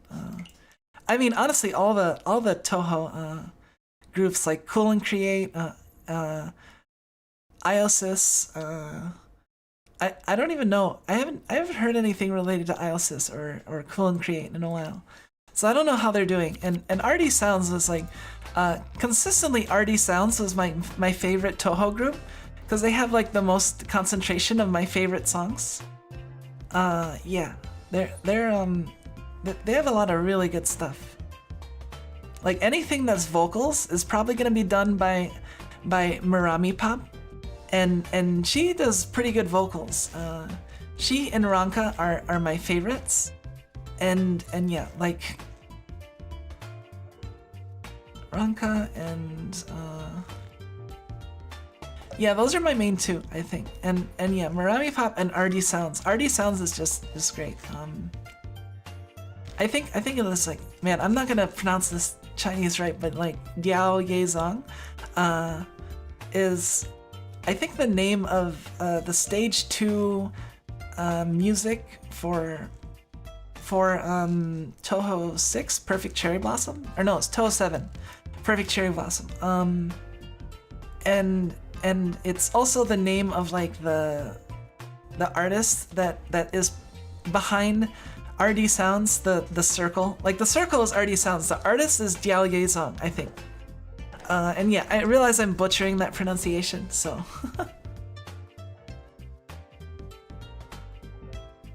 I did spend a brief period in my life going down Toho Eurobeat songs. Yeah, like honestly, I haven't like really delved into Toho music in a while, and I've kind of avoided like getting into the most recent Tohos too. So I don't really know like what the deal is with new characters, or I strongly recognize them, so I'm kind of a bad Toho fan. Honestly, one of the things that I was thinking of playing at some point on stream is one of the more recent Tohos, or Mountain of Faith, because I have special feelings for Mountain of Faith, because that's where Soaka-sama is from, you know. Oh hey. And yeah, and she was my first extra boss I ever beat, so yeah, because Mountain of Faith is kind of, it has a reputation of being like one of the easier, if not easiest, Tohos, I think, because the bombing system is like different from like pretty much from a lot of like other ones, and the bombs are really powerful in Toho 10 as well. So like they can just obliterate cards regardless of what character you're playing. So it's like it's really easy, relatively easy, to make it through the game, I think. Skip.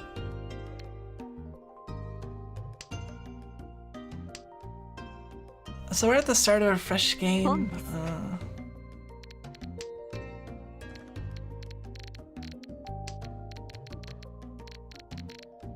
Yeah, like part of the strategy is just knowing how to basically complete a hand, and then once you have the basics down, and then it's all about like getting more picky with your hands and getting better at aiming for specific hands based on like the point value and the status of the board. So yeah, it does get kind of complicated. Ooh. Let's discard this 6 because we wanna keep that 3. If we can get a 2 or a 4, then we can, yeah. See, normally you wanna keep like these 2 next to each other, like the 5, 6. Like, oh, let's see, we got it. Let's discard this 4. Yeah.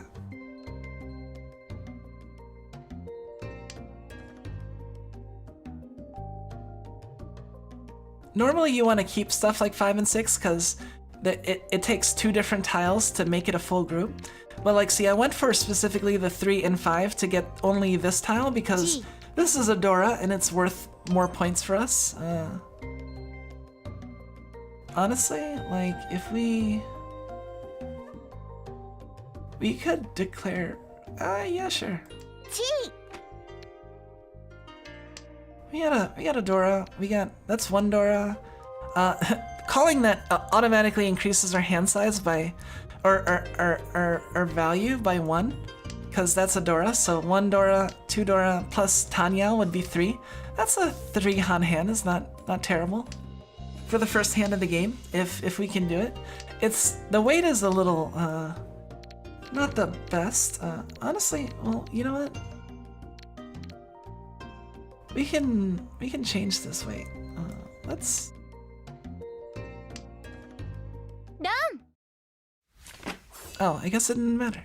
I want Pekora to play Mahjong and go Ipeiko. It's actually Peiko, like P-E-I. But I mean, yeah, it's close enough to Peko that it could be Ipeiko. Cause getting Ipeiko would be Ipeiko. something like that. There are definitely opportunities for puns in that situation. I don't remember. Does Pakora play Mahjong Soul? I think I remember her. I remember seeing her play. I think I remember her seeing like horse racing. I forget if she also played Mahjong Soul at all. Probably, because you know, it's fairly popular among the JP crowd.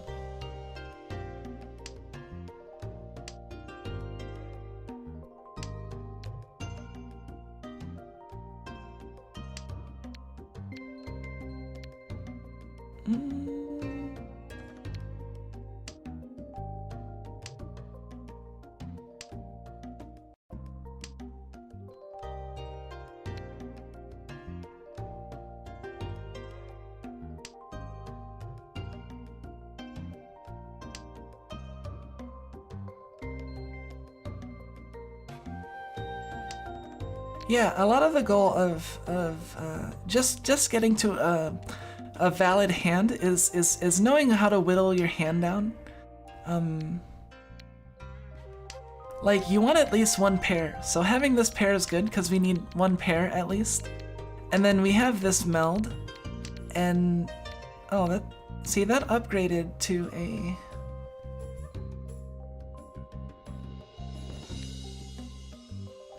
Let's.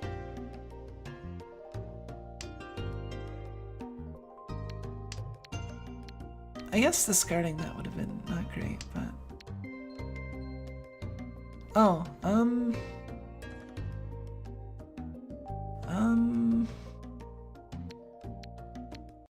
wait, 10, 9, 8, 7,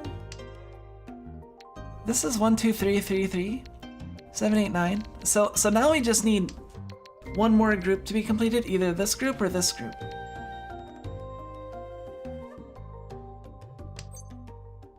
Oh geez, nah.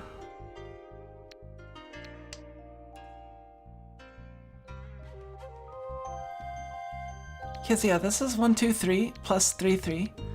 So if we complete one, we'll be basically in. We'll have Pinfu. Yeah, honestly, that's like part of the complication is learning all the Yaku, but if you prioritize just specific Yaku that are most useful, that'll lead you to having the most initial success, you know? Like I think Style Cavalier has mentioned like some of the main ones to learn are like Tanyao, Pinfu, Toi Toi, like the really easy ones that are also really good to go for. Toi Toi less so than Pinfu Tanyao. Richi Pinfu Tanyao is a very common set, you know? It's kind of like the bread and butter. Tanyao is all simples, so no terminals and no honors. And then Pinfu it's a little more complicated to explain, but you have to have basically all sequences and a pair, and be waiting on an open wait. So you're waiting between like two different tiles, and you can't have any sort of value honor or wind. You know, you can't have a value dragon or wind as well. So it's a very, very basic hand that uses like the most simple things, but Pinfu gives you a point, and yeah, you're trying to get over a certain threshold of points because it's like an exponential growth up until you hit Mangan levels, and then it's just like set like caps like cause you know you get like, so basically each successive Han is worth like more than the previous Han before it up to a point. So like if you have like a one Han hand, if it's just like, you know, one Han, that's the only Yaku you have, then it's gonna be a cheap. It's gonna be like 1,000 points, right? But if you have like a 2-han hand or a 3-han hand, it goes up like a lot. Like 2-han is often gonna be like around the range of like 2,600 or more, and then 3-han can get to like 50 or 60,000, and all the way up to like 7,700 or like 3 or 4, and then it goes to like the Mangan scores. So you have like Mangan is 8,000, and then Haniman is 12,000, and Baiman is 16,000. San Baiman is 24,000, and then Yakuman is 32,000. I think that I got it right. 568, 568, 466. Let's get started. Yeah, I think I basically got that right. And yeah. So and then those higher ones, the Mangan, the Yakuman, and Baiman, San Baiman, that counts specifically how many Han you have. Like I think Mangan is like 4 to 5 Han, and then Haniman is 6 to 7, and then Baiman is like 8, 9, 10.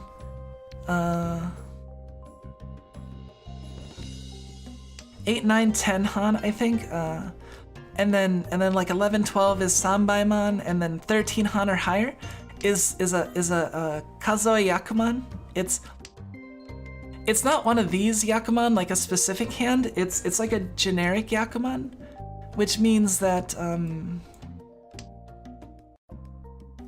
you just got like so many Han just from like Dora or other Yaku that it's worth a Yakuman basically. Kazoi Yakuman just means like counted Yakuman, cause it's based on counting points, counting Han, you know. Hopefully that made sense.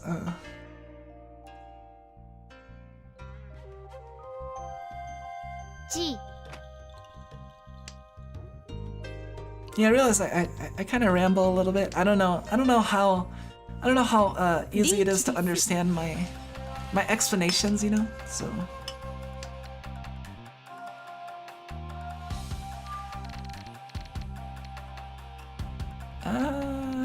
You know, there's not a lot of Dora in play, so we're probably gonna abandon this hand and just try to play safely. So the goal here is looking for safe tiles to discard. This is yeah. Hello, just vibing in the stream. I know nothing about Mahjong. Oh, hey Zamiro, welcome. I'm glad you're vibing. It's fine if you don't know anything about Mahjong. Although I will still be trying to teach people.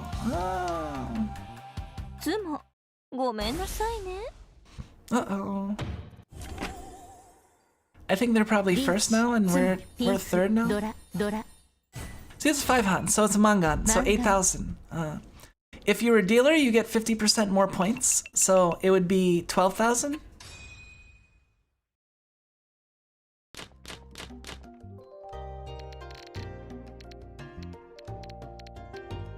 Obviously, you're trying to score higher and higher hands because they're worth more points, but you also have to like figure out if it's worth it, or if like, you know, if there's a chance of completing the hand or not, and when to abort, you know, because if you just stubbornly like just focusing on hands that win you the game is one thing, but if you ignore the other players, eventually you're gonna run into a wall because you're not reading the science, and you're falling into like some obvious traps. 3,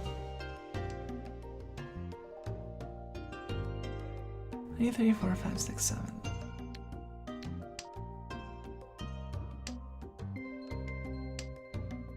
Trippy Jing. Oh, hey, well, welcome, Trippy Jing. I watched who knows how many HK movies, Hong Kong, I'm missing, that feature Mahjong heavily, and I still don't know how to play. I do love seeing those auto-shuffling Mahjong tables though. Yeah, the auto-shuffling Mahjong tables are pretty cool. Honestly, I've probably spent enough on Mahjong Soul to afford an auto-shuffler. Not that I've had anyone to play it with.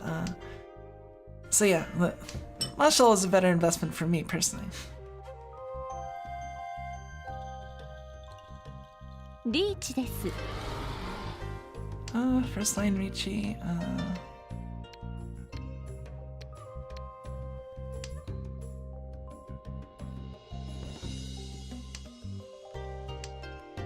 We're gonna want to force a win if we can. Although not if it's sufficiently unsafe, because. So what do we got here? 4.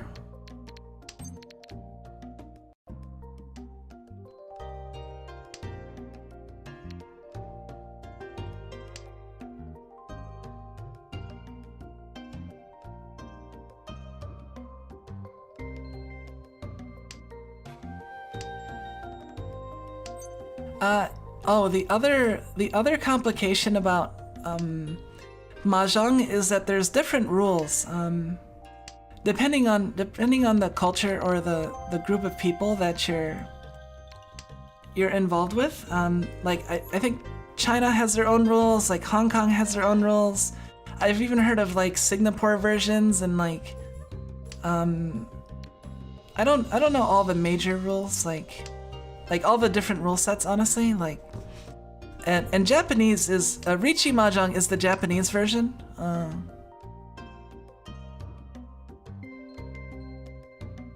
Honestly, we're close to.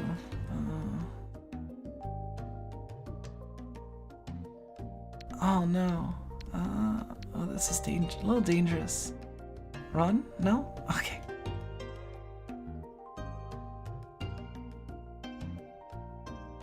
Yeah, so that's part of the issue. And like, yeah, I know different. Oh, what is that? I don't even know what that is. What was that? It's probably some sort of new emote or something.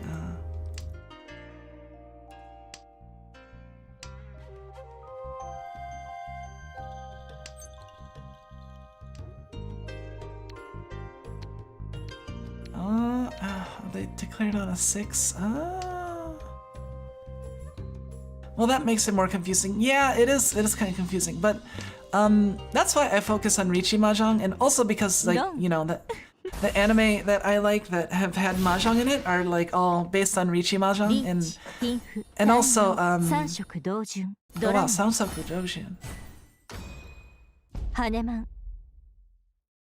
That's 3 sequences across the 3 different suits. So yeah, and closed hand that's worth 2. That's worth a lot. Yeah, the main thing is, like, I think a lot of the Yaku are shared, but they're like called different things in different languages, and some of them are not active, or some are more active. I don't know. It's weird. I honestly don't know much about rule sets outside of Ricci Mahjong. Yeah, and Mahjong Soul is all Ricci Mahjong, so yeah, like the different rule sets, like I think they're fairly standard across like specific cultures, but between cultures, like Japanese to like Hong Kong Mahjong is gonna be a little different. It's not completely untransferable. It's just you have to learn like certain different things like here and there. Like you might need to learn like what some stuff is called, and also like what's legal to have as a winning hand and stuff, like, you know. This is pretty good for us, actually.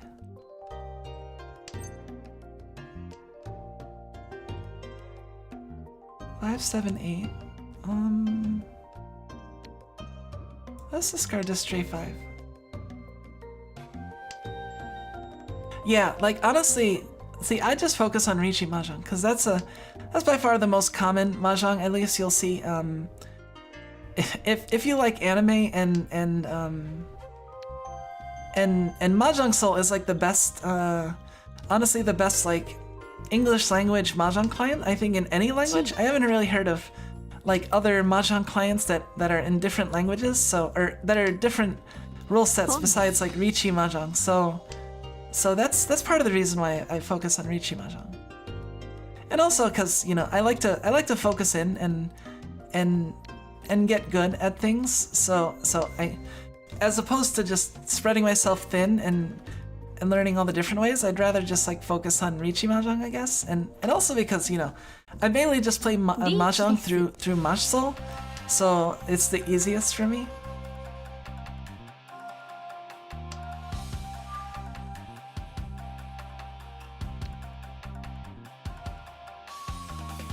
Well, this is painful. We're like 2 away from.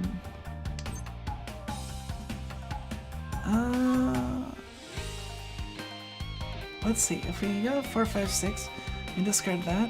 No. Oh, geez.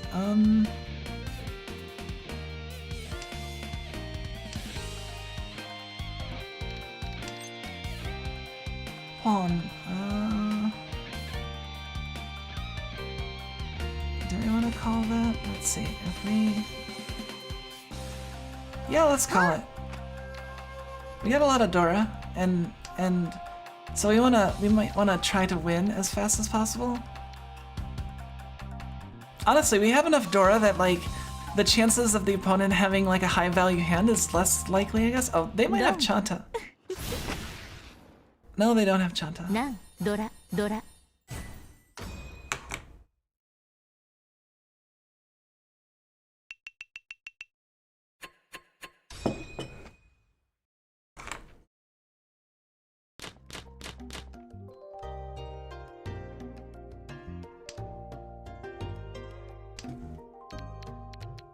See, like, you can use the presence or absence of Dora in people's pawns.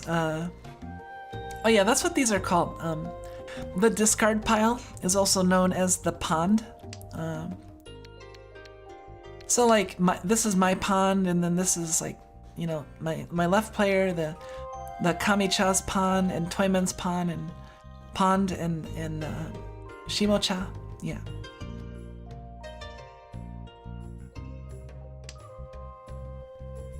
Hey, we passed 2 hours. Yay. It's always a little bit of a triumph of me that whenever I pass the 2-hour mark, because I haven't had a stream that has gone on for less than 2 hours. So part of it is like I don't wanna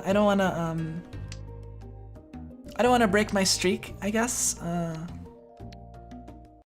don't wanna break my streak, and also like I've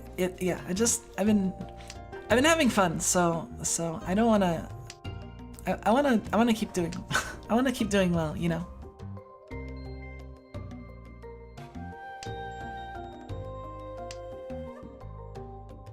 Cause the thing is that I give off a slightly different impression I think with my streaming than I do possibly like how I am in more like regular situations, cause outside of certain specific instances, like with Magic the Gathering and the games that I can really like get like hyper focus or just like binge a lot of time on, like Slay the Spire I've done. I'm really bad at like stamina when it comes to games, like especially for games like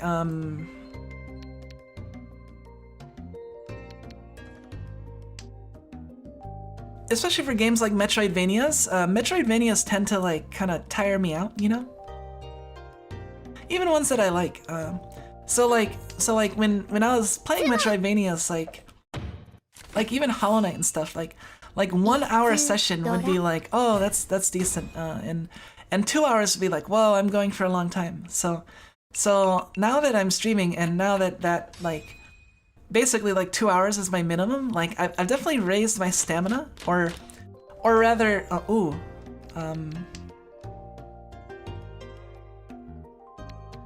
what's going on with this hand? Let's discard that. Yeah, so I've definitely like either raise my stamina or the specific environment of streaming like helps me focus in more or not be as fatigued like when I just play on my own, you know? Did you see the upcoming new outfits for the characters? Oh no. No, I have not. When are those coming? And what event is it? No, I haven't heard anything. And so yeah, you might be seeing new outfits in the future. Depending on what characters. I don't know. What characters are getting a new outfit? Like are they listed somewhere? I'd imagine they're on like the website or something. Or the Mahjong Soul Discord, I'm guessing. I'll have to check it out afterwards.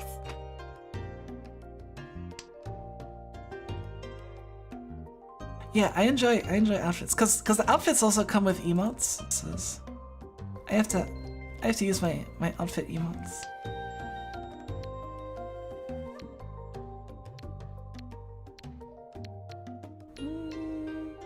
Let's discard those.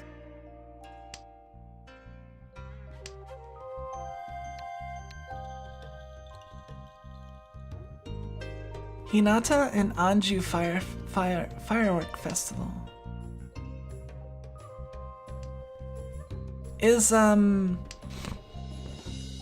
Have they ever had a firework festival before? Like, are there previous year outfits? Or is it like the first time? So it's just those two. Osamu and A37. Okay. No, we can't really make a Yaku off that. Okay, so I don't have Anju, and I don't really have plans for Anju. So I don't have to worry about Anju. It seems like a new type of new type. What does that mean? What do you mean by type of outfit? Like I'm curious now.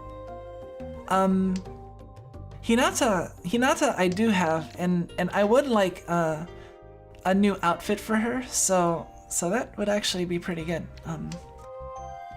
Cause yeah, I don't have Hinata's Ban outfit, but I've unlocked her voices, her Yaku. Like I've gotten her max bond. I just haven't unlocked her Ban outfit. So if I get that, then I won't have to.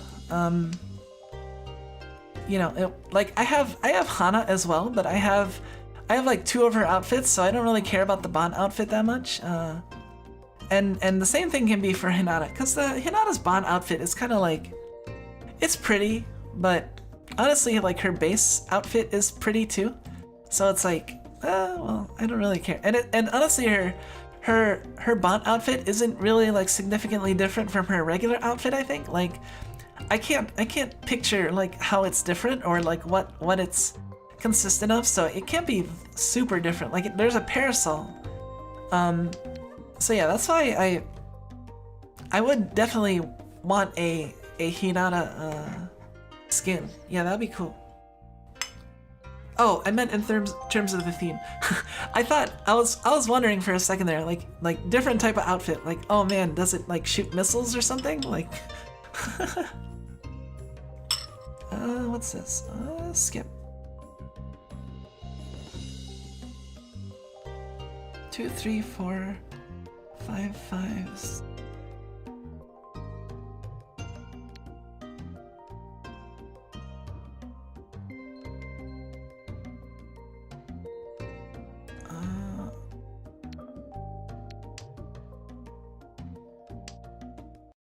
That might have been a bad discard, but it's hard for me. Like, we got... Oh, there we go.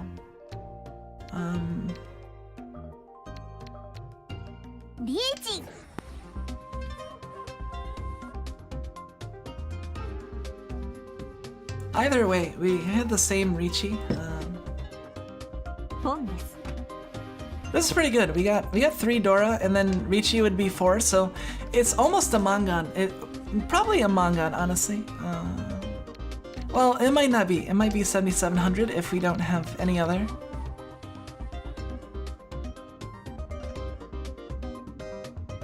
Oh, you know what? Song suddenly got funky. Yeah, that's cause I have Riichi music. the Ricci music is when you declare Ricci. Like if you have a Ricci music set from the gacha, then you can set it as your whenever you declare Ricci, it'll change the music. So that's one of the fun things of the gacha system. I mean, it's unnecessary, and honestly, like it might even be advantageous. Oh, that's too bad.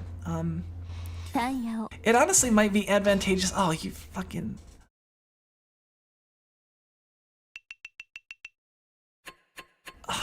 My hand would have been worth so much more than that. So much more. That's ass. I'm gonna. Yeah. Let's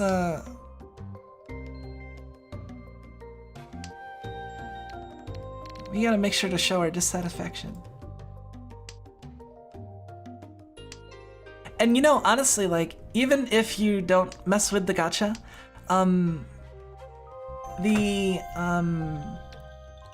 the base two characters are this character, Nikaido, Miki Nikaido, I think, and Ichihime. Both of those I think are good bread and butter characters. Ichihime is actually pretty cute and has like some nice outfits. Let's see.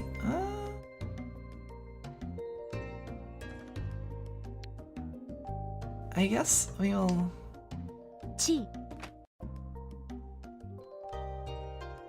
Yeah, Ichihime has some good outfits. Honestly, if I didn't like have all the other characters and stuff, like I'll totally have Ichihime too and her raised, cause yeah, even Ichihime herself is like, she's pretty cute and she has like some of the best emotes in the set. Skip. There we go.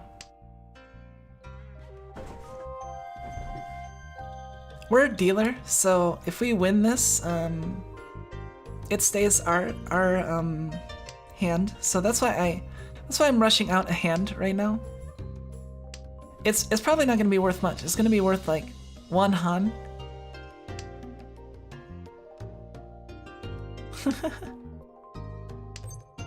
If you run, the gacha will catch you. Of course there's a gacha. Never escape the gacha. Yeah, the gacha is completely cosmetic though. Hey. No. Oh, the music didn't. Wait, I got Sanshoku? Oh. Huh. Okay, I'll take it. I didn't even notice. Because we had 567, 567, and then I guess we got the 5. So that's pretty cool. Yeah, normally the music cuts out, but I guess it just glitched. It didn't care that time.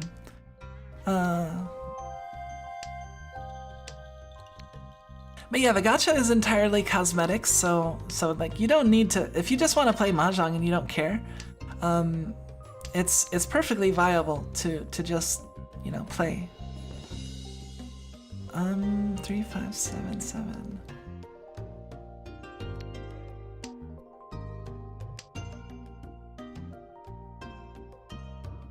And you can like, yeah, you can, it's a little slow, but you can accumulate like resources still in the game. And honestly, speaking from someone who is pretty familiar with various gacha systems, they give you a decent amount of currency. Like for the first time you buy any of the Jade packs, like they give you double basically. 66778856735. You know, we wanna keep this too.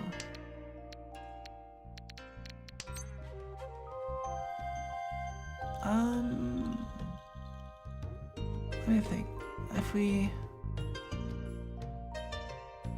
No, let's...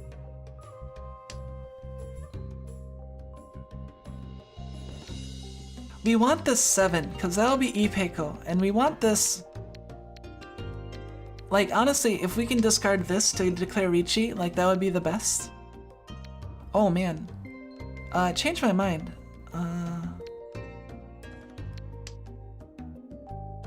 We wanna keep that now. So this will be, so this will probably be our. リーチ Okay, see, oh, that's why I was saying, it might even be advantageous to not have Ricci music, cause if the music doesn't change, then like, you're just like, wait. Oh. Yeah, let's do it. リーチ Run. Okay. Since the Ricci music doesn't change, it might make people like more complacent and forget that someone's in Ricci, you know? The change in music is really obvious. So when the music doesn't change, it's like and you're not paying like super attention. Like you might miss it. You might forget or something. All right, that's actually good for us. Yeah, if we can hit, honestly, if we can win any hand here, that should put us in second. So we need to win a hand of any type. 3, 4, 5, 6, 6, 7. Okay. So we have to win any hand, and we'll get second. And then we have to avoid getting hit by, well, anyone really, because we especially don't want to get hit by last place. Well, we don't want to get hit by anybody really. ポンです Yeah, so the gacha is not really like, if you don't care, if you're not the type to care that much about cosmetics, then honestly, not doing anything related to gacha is fine. And also there will be opportunities to get like outfits for like Ichihime and Mikaido Miki. As you can see, this is the Bond outfit.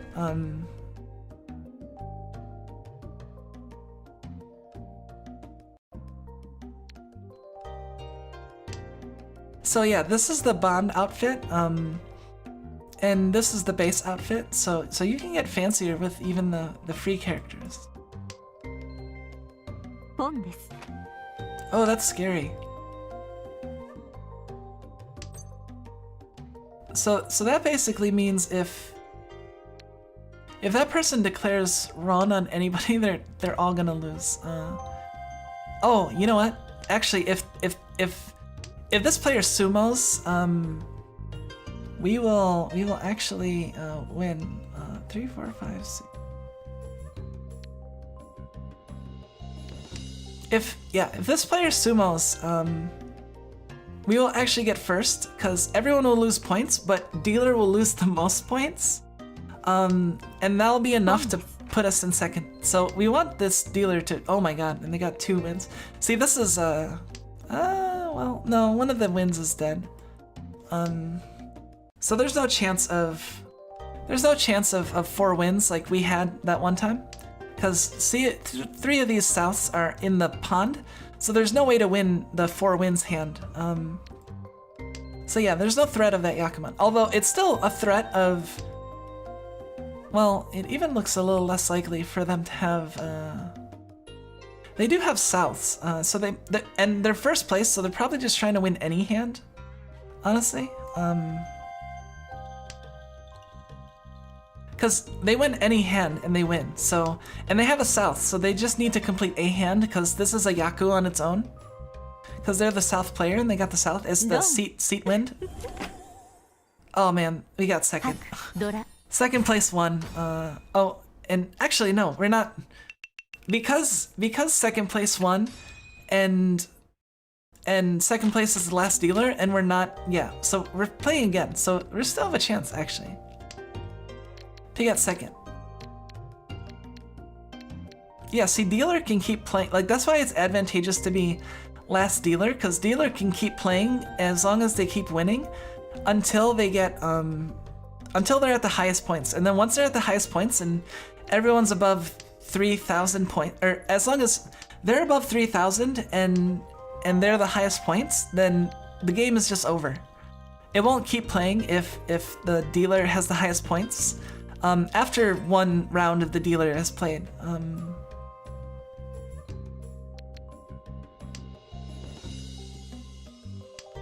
I don't like this Ufufu lady.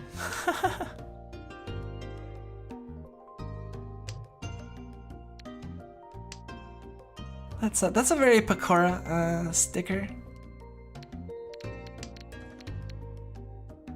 Yeah, she's very ara. I mean, I think she actually does say ara, so I mean, she's about as ara as you can get.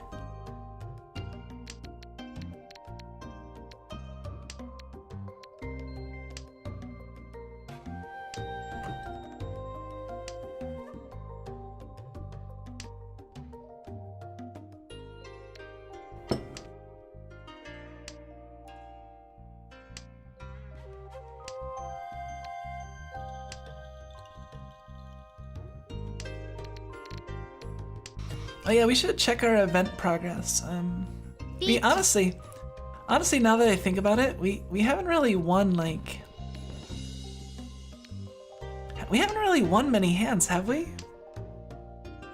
I'm trying to think of how many hands we've won. We haven't... We run that Sanshoku hand. So I don't even know if we've completed many of our missions.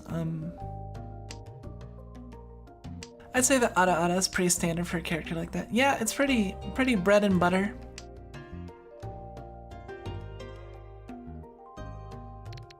Three, 4, 5, 8, 9, 2, 3. Oh, that's good.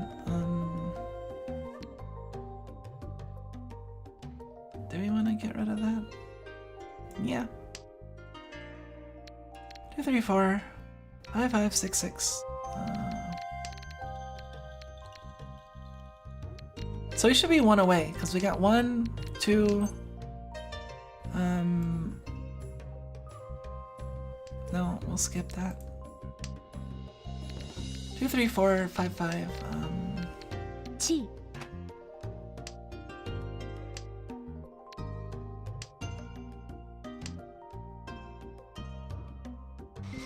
Yeah, let's hope the South player gets a big sumo or something.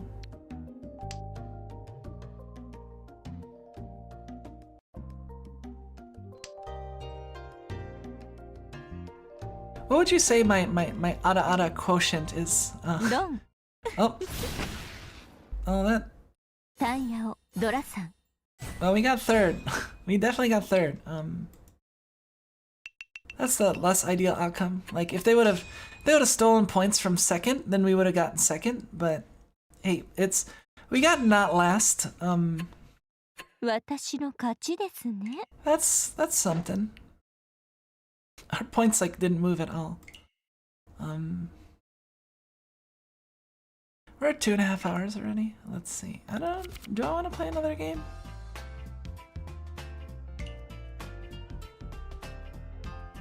This is how we're doing. Like, obviously we did really well this stream. Look at, there's our Yakuman that we got. Recent high score. Check out all that luck. Oh yeah, this is these stats are like, yeah, attack. This explains it. Attack increases when your average points won in the last 100 games go up. Deal-in rate, so like how many times you dealt and then opponent rond off you. As this happens less and less in the last 100 games, so your defense goes up.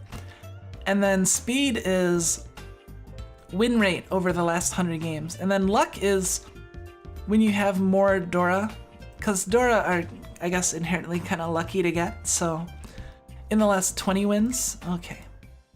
So yeah, that means we've had a lot of Dora recently, which is not bad. Our speed is kind of low, meaning I guess we should be winning a little bit more maybe. But our attack is good and our defense is decent, I think. Yeah, at least it wasn't last place. Like I said, I'm not really disappointed or anything as long as I don't get last. And even if I get last, it's only so disappointing because, you know, it's just Mahjong. It's not like there's really much stakes, right? Like I'm just hanging out and chatting and talking with you guys and playing some casual, fairly, I mean, they're still ranked games, but they're still casual in that, like, see, in Magic, it's like, you know, if I do poorly, then I will lose, then I'll be crystal negative and then it'll cost money to draft. But if I do well, I'll make back the money it costs to enter the draft or make more than my draft. So it's basically like I get to play for free, and the goal is to play for free and have as much fun as possible because I love drafting and it's fun activity. So yeah, so winning is a little bit more important to me in Magic, I'd say. You rage on Mahjong? You know, there was like one stream like 2 or 3 Mahjong streams back that I think I got kind of salty because I didn't do very well in that stream.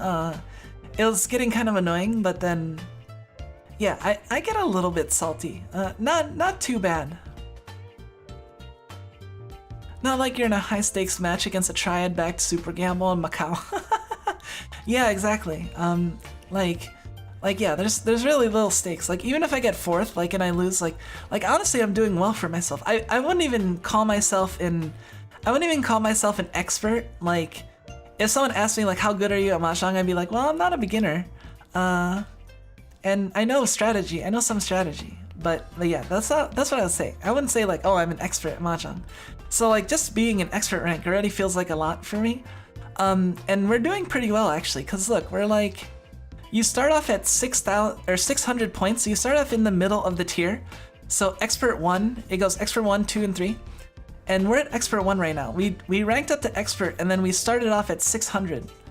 And then when we get to 1200, we rank up.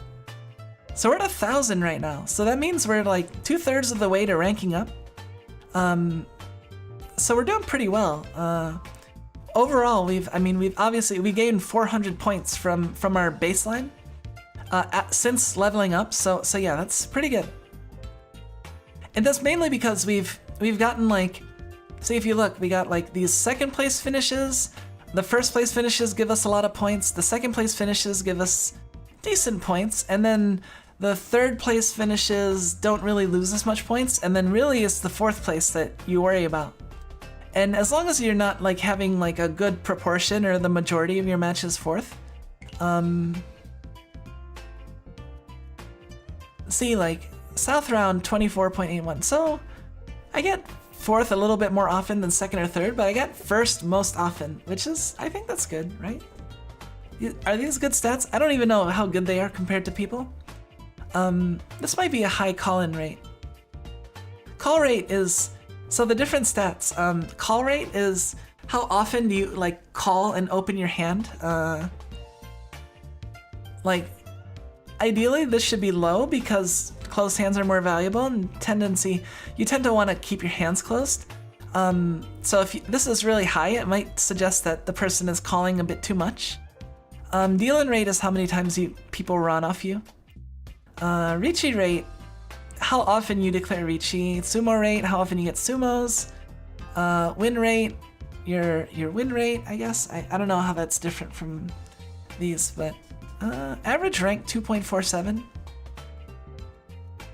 That's slightly higher than half, I guess. Max repeats, average turns, total played.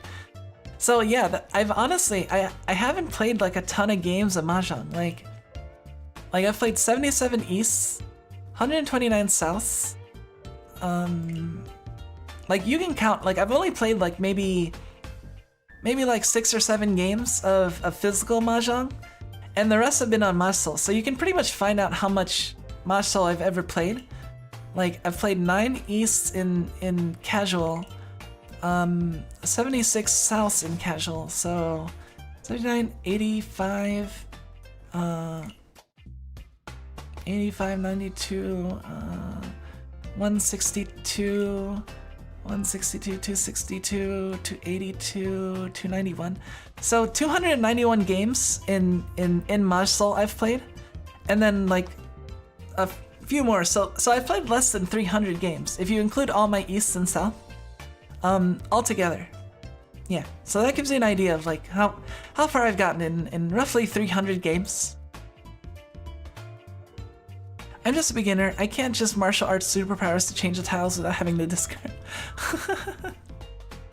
Yeah, like you can't like that's one of the interesting things of Akagi, is that I think it's like better than Saki. Like Saki is like moe and superpowers, and I mean that's okay, but like Akagi is like they'll cheat, but like they'll cheat in ways that I think people in IRL like actually would cheat in Mahjong. So it's interesting from from like that standpoint, like, oh, this is how one would cheat if you were a hard-boiled yakuza and you were in a high-stakes game that you had to win. You know, like it's fun in that regard. I don't know. And honestly, Kaiji and Akagi have a real sweet spot for me. Or are like very how do you say it? They're very dear to me because they're very good and they're very different from most anime I've seen, and I don't know, at this point in my life I've seen so many different types of anime out there that, like, you know, something that's very unique is really nice, and Akagi definitely, Kagi and Kaiji both, like Kaiji is like gambling hell and fun, interesting, high stakes games, and the drama, and Kaiji is a cool character, and Akagi is a little bit kind of a Mary Sue maybe, like Akagi is a little bit overpowered, I guess. So Kaiji is probably more interesting from a protagonist because he does grow a fair bit as a person, while Akagi is more like he's pretty much awesome the whole way through, right? Like, but Kaiji is like, you know, he does grow. So I think Kaiji is interesting in that regard. Without giving like much in the way of spoilers, Kaiji is a lot of fun, and Akagi, yeah. Calliope, you know, Hololive said, no wait, that was someone else, actually, now that I think of it. But anyway, I know I've heard some other like VTubers espousing the merits of Akagi and Kaiji. So yeah, I am one of those people. So yeah, I would definitely recommend, like, in terms of anime to watch, especially if you have any like inkling of interest in Mahjong, then definitely watch Akagi.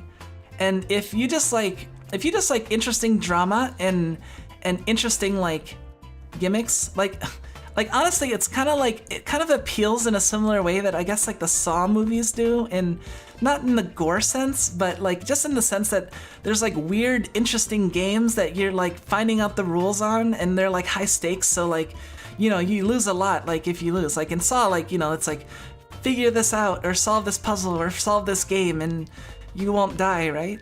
But in Kaiji, it's kind of the same thing except less gory. Like there's really high stakes games and yeah, so yeah, I've played a decent amount of games. Like I'm definitely like not a beginner anymore, but I wouldn't call myself an expert by any means. I still have a ways to go in that regard. But you know, I've played a fair number of games on stream though at this point. Like I haven't been counting the exact number of Mahjong streams I've had, but I've had at least like 8 or 9, maybe like 10 even. I'm not sure. I'd have to count. But yeah, like I've done pretty well in Mahjong, and I've played a lot of games, so that's good. Definitely want to get more use out of my characters and my gacha stuff. Do you want to play another game? Honestly, I might just stop here. This is good to just chat. I remember seeing a scene in one of those animes where someone was cutting off his pinky finger. Yeah, like crazy stuff happens. Without giving too much spoilers, just there's a lot of interesting and crazy, like it's high stakes. Like these people are risking their lives because it's basically like loan sharks. I guess the premise is not really spoiling it because you'd find that out in the synopsis, or basically, you know, any description about the series. But it's basically like loan sharks, like yakuza, that are forcing people into high stakes games for like entertainment value for like them. And for the people that are stuck in the games, it's a chance to like be free of your debt. So it's kind of like, you know, the rich are preying on the poor and helpless, because you know, the people that have been victims of the loan sharks have no choice but to play along, or else, you know, they'll lose out on their home, their livelihood, etc. So everyone has stands a lot to win and lose. And as you know, humans can do some like effed up shit. If there's like high stakes, right? You know, and seeing that the interesting like play of like morals and values and how it interacts with, you know, people, because you know they're not just cooperative, right? They're pitting these like desperate people against each other, and yeah, that it results in a lot of interesting situations.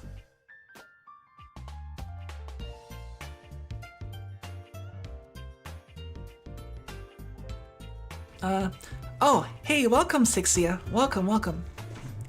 Heard of the anime manga called 1 Ounce? I haven't heard of that before. No, I have not.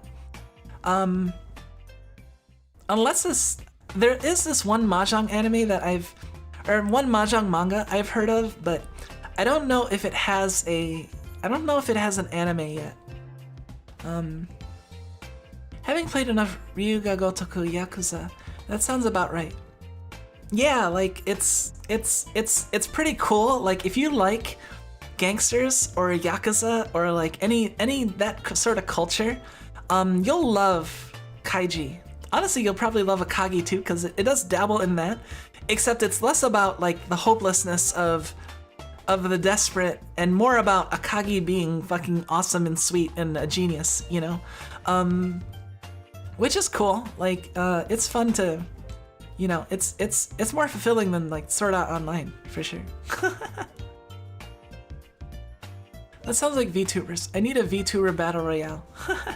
Oh, that would be kind of interesting. I wouldn't mind doing some sort of collab with somebody, with like Mahjong Soul at some point. Like I have sort of like a moratorium on collabs. I guess, yeah. Basically, like I don't have any like immediate considerations, and kind of like wanted to focus on my own content for at least so many months before approaching the idea of collabing. But you know, I'm starting to reach that point where I'm fairly comfortable, and like, you know, I might keep my eyes open if anyone's like I get along with really well and might be interested in collabing with. You know, I'm also a little shy, so part of it is that but yeah, playing Mahjong with like other people would probably be kind of fun. I'd imagine.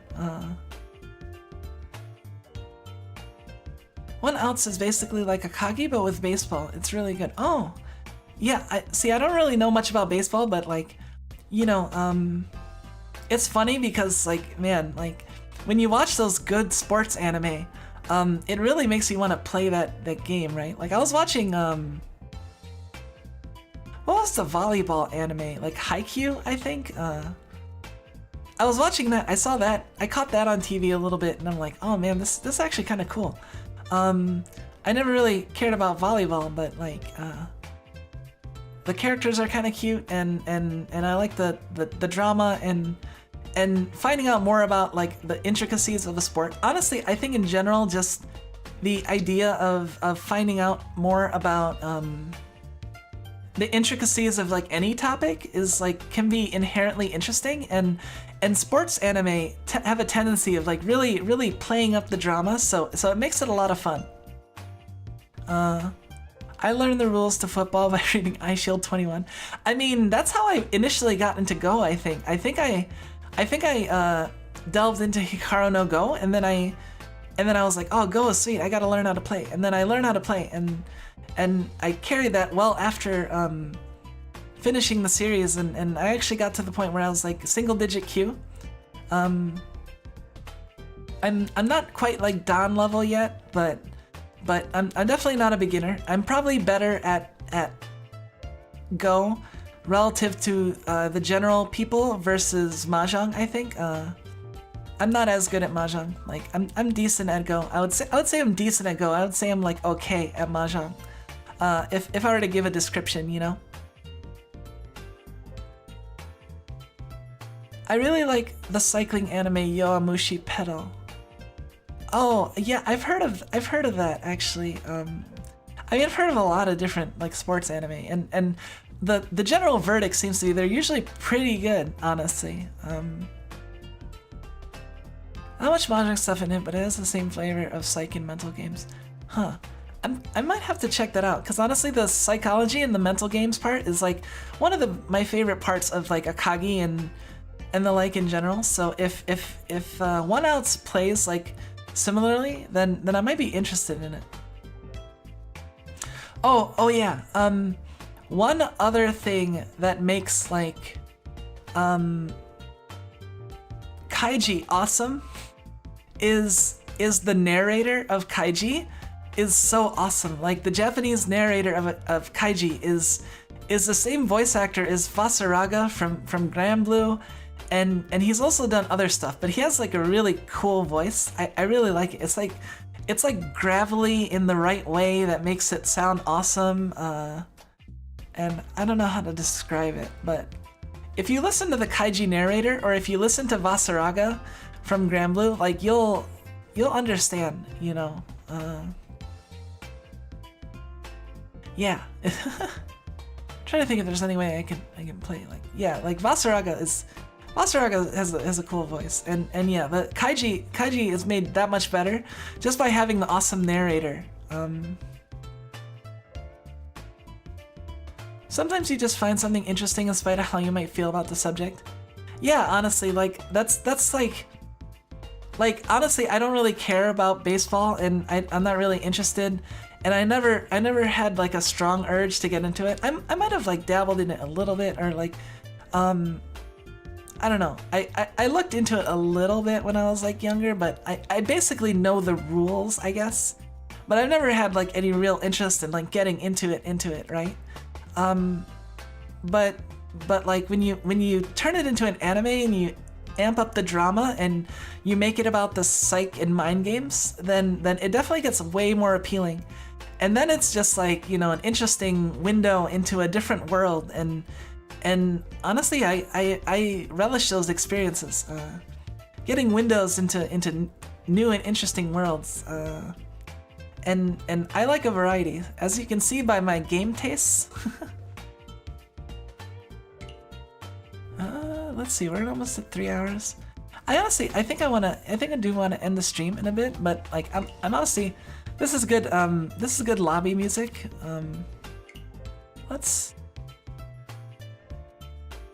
This is Hinata. I'd have to see what, it doesn't have it in game as to what,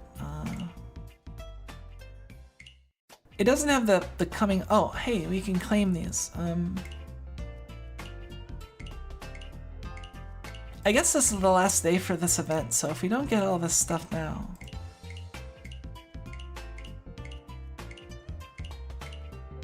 Wait, I thought this was a free space.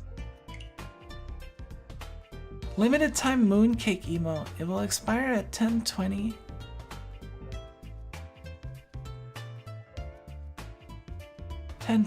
Wait, so they're giving out a mooncake emote for a limited time, but it goes away? That's kind of lame. So I don't really care that much anymore. I mean, having a new emote like that cookie emote that popped up, it apparently, even if you get it, it will go away before even my birthday. So that's not even that long from now. So honestly, I don't care.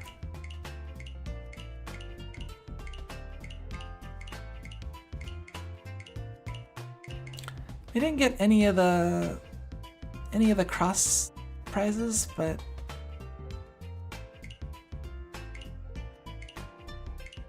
wow, we didn't win any games with all simples.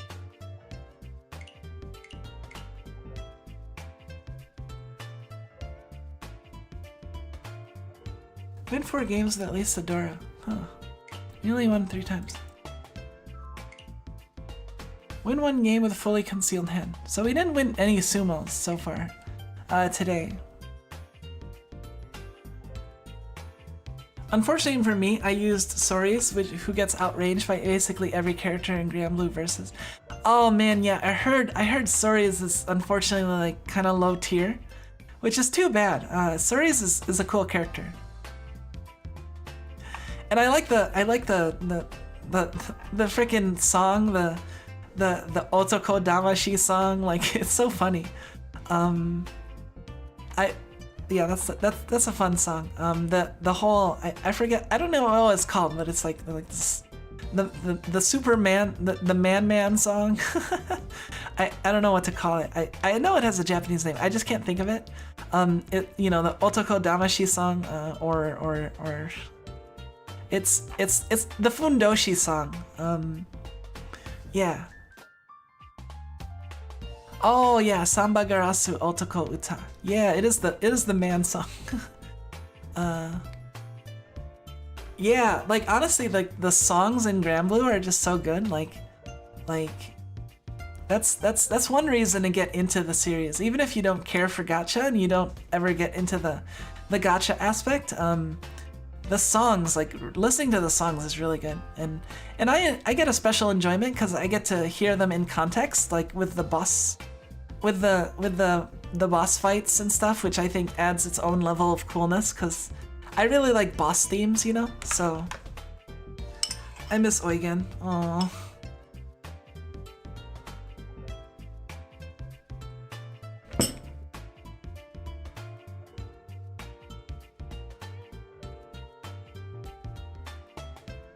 Yeah, that voice actor, I feel bad. I feel bad I don't remember his name, but Eugen's voice actor passing away was fairly sad. Honestly, I wasn't really like super familiar with all of his roles, but he had a pretty cool voice. So, and I don't know. From what I heard, people really looked up to him. So that, you know, it's always sad to hear about that sort of passing, right? Keiji Fujiwara. Okay, I'm terrible with names. Like even voice actors that I would like say are like my favorites, I'll blank on their names sometimes. So like, yeah, it can be hard for me to recall stuff sometimes. But yeah, that's kind of sad. It's always sad to hear about those sorts of figures passing, you know. But you know, that's life, I guess. without being too grim about it or too without fixating too much on it, you know. But anyway, we can probably end the stream in a bit. There's one name I will forever remember. It's his. Well, that's good. I'm glad there are people to remember him, and I'll try to. I'm just I'm so bad with names. It's so bad. Like I feel bad. I always feel bad because it's part of it is like because of my shoddy attention. Like it doesn't encode properly when it goes from like short term to long term, and then also I have sometimes issues going from even working memory to short term. So like I'll forget like the thing that we were just talking about, like, or the names or stuff. And yeah, it's part of it is attention, and like I have to really go out of my way to try to memorize like certain names and be able to recall them easily. Yeah,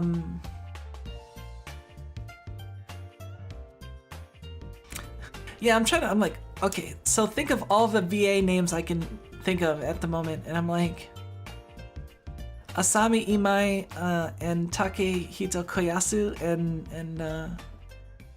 and I honestly can't think of any other VA names. I'm like blanking right now. That's how bad it is. Like I forget like even VAs that I Rie. Oh, Kugimiya Rie is another VA I like. Aya Hirano is very very well known. I mean, you know, I feel like anyone that's liked anime for a while should know of Aya Hirano. Especially for like, you know, she's Haruhi, like, and she's Beatrix from Granblue. Oh, didn't they add Beatrix to the fighting game? I don't remember.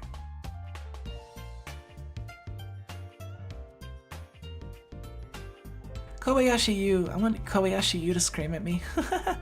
Oh, what's the name of crap? I forgot the name of hold on, I gotta look that up.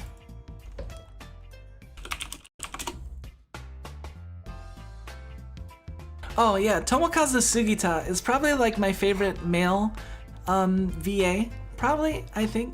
I don't know.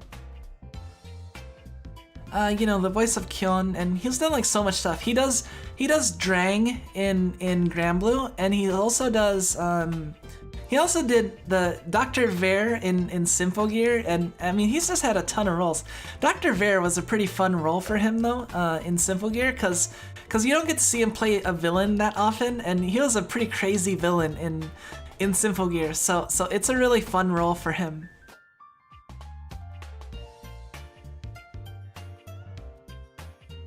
Yeah.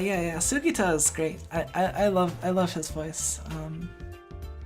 And honestly, I'm pretty good at like pointing out voices, like even though I might not be able to remember the specific name of the voice actor, I'll be able to go, oh yeah, that's definitely that one voice actor that's done this role or that role, even if I can't remember their name, you know.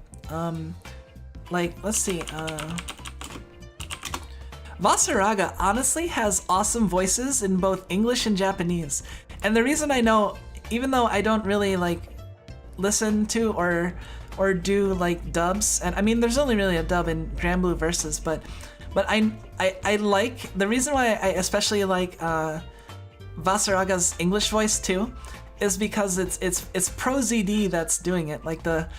He's really awesome. He does like a lot of like good meme videos and amusing shorts, and he's an amazing voice actor. His range is so great, and he has such a nice like bassy like low voice, you know, and it's really cool. Like I really enjoy it, and I think it's pretty suited Vasaraga. It's not quite the same like feel, but I feel like it's a fine alternate like interpretation of like what Vasaraga's voice could be.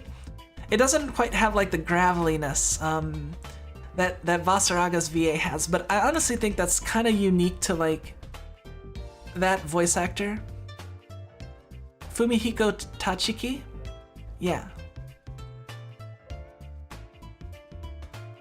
Yeah, Sungwon Cho. He's a really funny guy outside of his VA stuff. The 7-page Muda left a big impression on me. I used to watch him years ago. Yeah, I used to watch him a lot, and I haven't seen his stuff as much these days, but he's definitely pretty cool. I definitely look up to him because, you know, I don't know. Content creator, fellow content creator. I guess I can. It's pretty cool to say that I'm a content creator. I don't know. It's still kind of weird to me. I don't know. I feel like I'm still like not like a great content creator or anything. Like I've mainly just been doing streams and like the rare like meme and clip or here and there, but like I've been enjoying streaming a lot, and you know, people have been enjoying the streams, so you know, as long as that's the case, then I'm pretty happy to continue doing this and yeah, have a lot of fun in the process, and hopefully you guys can have a lot of fun too. Yeah. Yeah, I know I'm not. I know it's not like I'm not like saying like, oh, I'm not a real content creator. No, I know I'm a quote unquote real content creator. It's just like you know, streams come relatively easy to me versus like stuff like meme making and video making and stuff like that, and voice acting. I don't think I'd be that very good at voice acting. But like you know, playing video games while socializing and hanging out and chatting with people is definitely something I can do pretty decently. So that's it's nice to find a niche, I guess. Especially someone like me who's spent like a lot of my life like kind of drifting, trying to figure out what best to go into. Like even before grad school and then after grad school, like I've done a lot of like soul searching, you know, and I feel like I've finally found something that's like very suited to me and will be very, you know, very rewarding, and it'll be good to continue into the foreseeable future, you know. Yeah. Thank you. I appreciate it. Try not to let it go to my head, you know, because I always want to be improving, right? Like I don't want to sit on my laurels, like, and that's ultimately like my I don't know. Like if I'm good at something, I don't wanna stay at my level of skill. I wanna get even better. So yeah, like that's the case with Magic, that's the case with streaming. You know, like if I care enough to invest, like I wanna actually like, you know, invest some good effort. Like Mahjong is something I'm glad that I've been streaming, because I've been playing a lot more Mahjong ever since I started streaming, because I've had these dedicated Saturdays for it, and I feel like I've gotten a little bit better. Just it's not quite as harrowing, or I don't run out of time nearly as much, and I can keep a conversation while I play, so that's definitely an advancement. Before I forget though, you were asking something about where I stand on the Ara scale, I think. Yeah, I was wondering, just as a silly thing, like I don't know. I don't know how Ara I am. I have been told I have like kind of like a comforting One-san presence, I guess. So I don't know how that correlates to Ara levels. Yeah. I have a Kumiko skill. That's a good skill to have. I like that skill.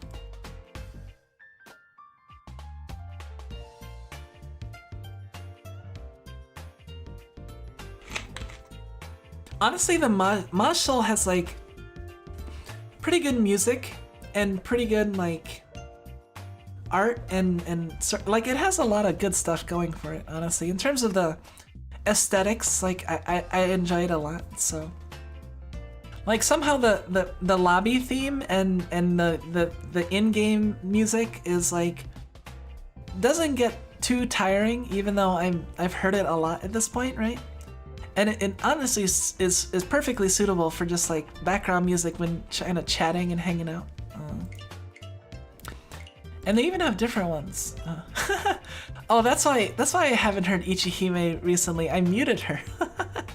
Oh, that's an example of me getting salty. I got salty that one time when I was playing against a bunch of Ichihimes and they were just like owning me. So I ended up muting Ichihime. I guess we can unmute her, I guess.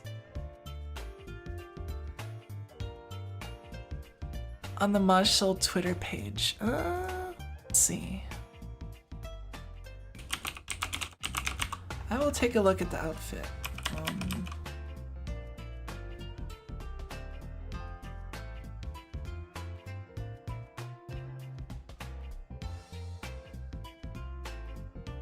Sarah's birthday, firework date.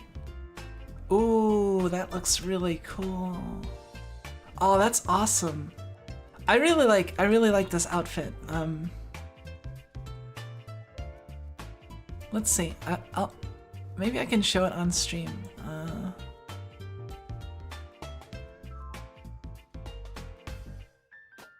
Let me see.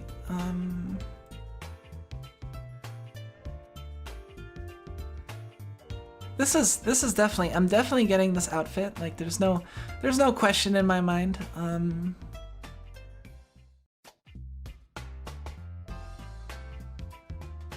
I mean the thigh highs. I have to. Is this it? Okay.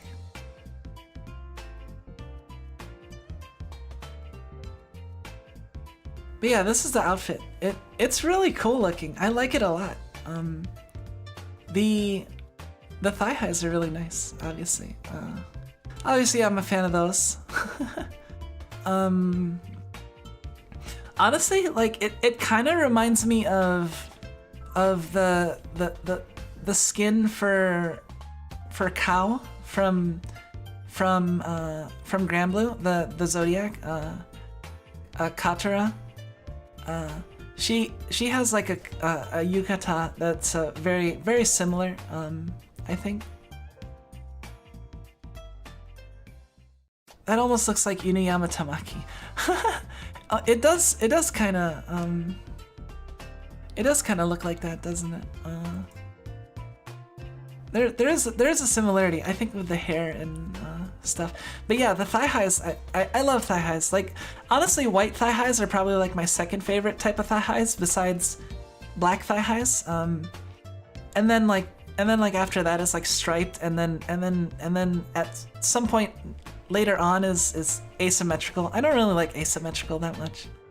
So yeah, the fact that they're symmetrical white tights is top quality. This is top Zettai Ryoiki right here. Yeah, it's really cute. I'm definitely gonna get this outfit. Let me see what the other outfit is. Oh yeah, the outfit for Anju is pretty cute too. But like, I don't have her and I'm not worried about so that's at least a little bit of a break.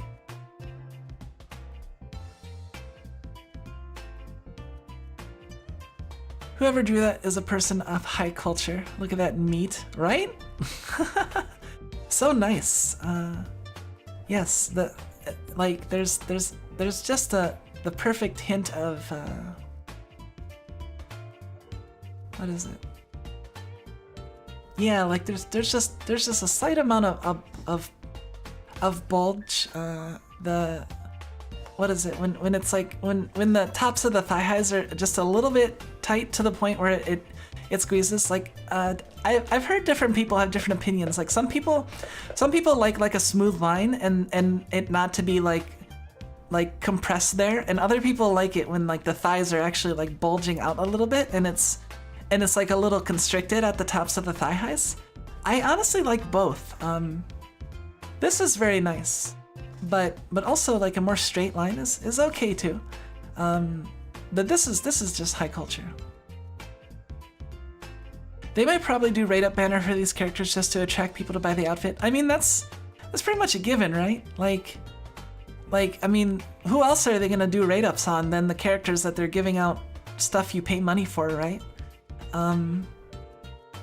Like that just makes the most sense, right? From not even from a business standpoint, just from any standpoint, really. Like you know, people are gonna want this, so give it to them, give them a easier chance of getting it, like, and yeah, it's like a win-win, right? Yeah, Hinata is pretty cool. Yeah, and it'd be nice having a new outfit for her. Cause here, I'll show you. Yeah, see, here's Hinata right here. And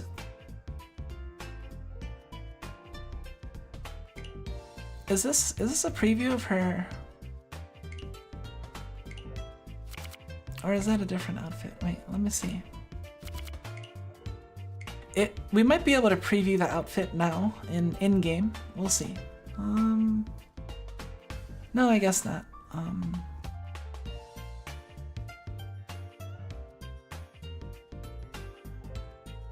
Oh, this character is very my vibes. I am look at the tights. The tights are, oh man. See, they're very high culture with this game. Oh yeah, here's the characters that's basically like Chiori, but like Saki Chiori.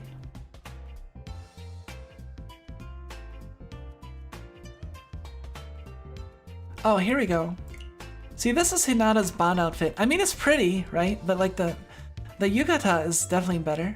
And then this is a sweet refreshment. I would have liked this outfit because see, also thigh highs. Very, very nice. They really do like the thigh highs in this. Yeah. Any outfit with thigh highs is definitely a must get for me. And here's more thigh highs. I have to show off all my thigh highs now. That's just a swimsuit. Yep, and Xenia also has thigh highs, and nope, those are bare legs, which are also nice in a way. Bare legs have their own appeal, right? And Haruna also has thigh highs. Yes, and the slight bulge. And let's see who else. I think even Sawako has thigh highs. Yes, here's Here's some more thigh highs. This is a very elegant outfit. Kage Hime has the thigh highs, and they're all symmetrical. Yes, thank you. No thigh highs, although these are cute in their own. Like if like 1/20th of the socks in the world were like these, like that would be okay. It's cute sometimes. See, and then here's the Saki main characters. That's actually Saki right there. That's a cute outfit.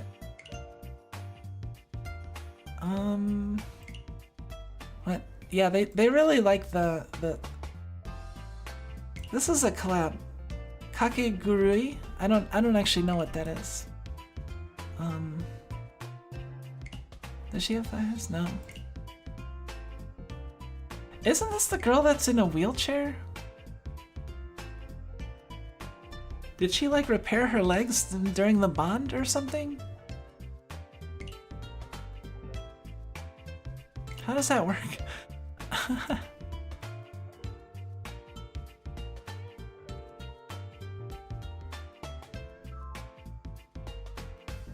I go for some omu rice. I've made omu rice before. It's fun. Yeah, the designs are pretty solid.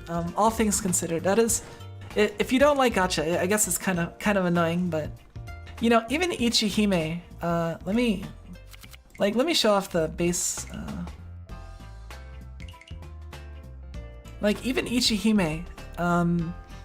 The free characters like has 4 outfits. Like here's the Bond outfit, that's really cute, and then the beach party is super hot. I think the New Year is fairly nice, I'd say, and then Invincible Ichihime is we're thigh highs. They love the thigh highs. Like honestly, like see they know that I am a total I want to be a Mahjong simp, but they know that I'm a whale and that I like thigh highs so much, so they're like, okay, Kumiko will really like all if we put a lot of symmetrical thigh highs in the game. So that's why they do it. I mean, I'm a big deal in the Mahjong Soul world when it comes to whaling. No, it's not. I'm not. But yeah, even Chiori, like. Oh no, those aren't thigh highs. Get out of here. Get out of here with your not thigh highs. This is thigh highs. And I don't think that's thigh highs. I believe, yes. And then this is really nice tights. Yeah, the tights are really. If you can't tell, I really like legs. I think the story was that her wheelchair phase was a trauma. Oh, really? So it was like a psychological thing, I guess?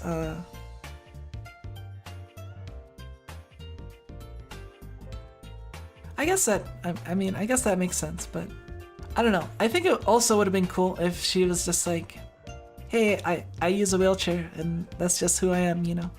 I mean, that's cool too. Oh yeah, I'm a little sad I didn't get this outfit. Oh, so cute. Very adorable. And honestly, this is something I was considering, like I might use some references or like I don't know. I might use some of the Mahjong Soul designs as inspiration because I like them so much. When trying to figure out what my second outfit is gonna be, like I don't know. I wanna get a second live 2D model or an outfit like after a year anniversary. Maybe like if I can afford it and if things work out, then it would be cool if I could get like a second outfit for an anniversary or something. And yeah, I've just been kind of like throwing ideas in a hat of stuff that would be interesting to add. And I think like I have the ghost stones on my hat, right? And I thought it'd be cool because I also play like a lot of mahjong. If I had some sort of like mahjong symbolism in the I like incorporating a lot of symbolism and references in my designs, you know. So like, you know, having like, I don't know, like a Ricci betting stick or like a keychain that's a Mahjong tile or something, or you know, like specific designs like that would be cool if I incorporated it, you know. Who knows? Maybe like a Mahjong tile hairpin. But yeah, that's just some of the options that I've been considering. I know I want detached sleeves. Like that's one thing I do kind of want. Just been slowly adding things to the pile, I guess. Have something Yakuman related. Honestly, there are some cool Yakuman.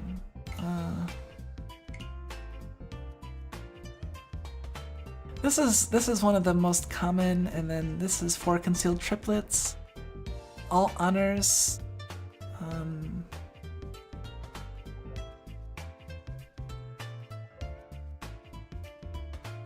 All green is kind of a cool one.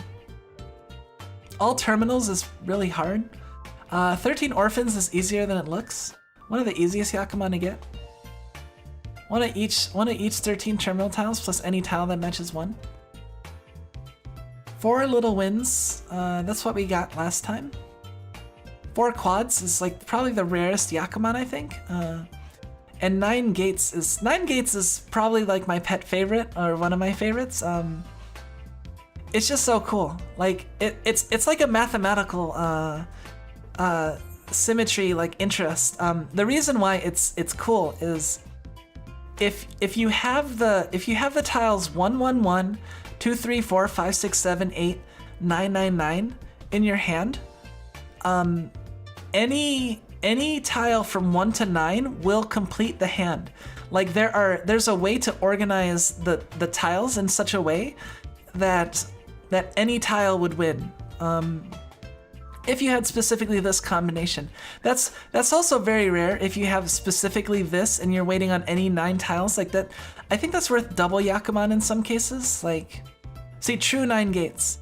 Achieve tempai with tiles from only one of the 3 number tiles in the order of this, i.e. waiting for 1 out of 9 possible tiles to win. See, it's double Yakuman, so it's worth even more. If you have this set and you have this, but like single Yakuman is just getting 9 gates where you have 1 1 1 2 3 4 5 6 7 8 9 9 9 and then one repeat tile out of those. And then that's 9 gates. Churen Poto. I don't know how it'd be kind of a lot to incorporate this whole, because like what you need in order to do it, you need it to have the whole thing. Like, so I'd basically have like a whole Mahjong hand just like what? It's like on my forehead. Or something. Like, I don't know. Like it's much easier to like if I was doing like a Big 3 Dragons reference to like have like, I don't know, one of each dragon or somewhere like that, like that could be one, or even if I had one of the wind tiles, which might be cool because, like, you know, East is also associated with Toho, so that's kind of cool.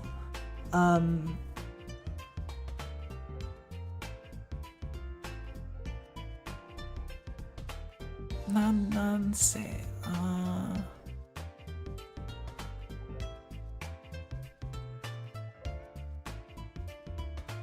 Wait, what is... Hold on, I gotta look up something.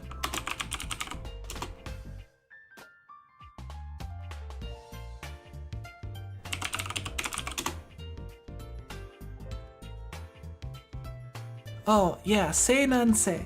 I could even have like Andira is my favorite Zodiac character, and I could even have like, you know, West and South, for example, because she's the Seinanse. Like all the Zodiacs have like a direction, cardinal directions. Yeah, that would be a dorky thing to do. That's an example of like just how much reference I end up like building into the designs I do, you know. The obvious answer is to copy it onto your forearm like a cheat sheet.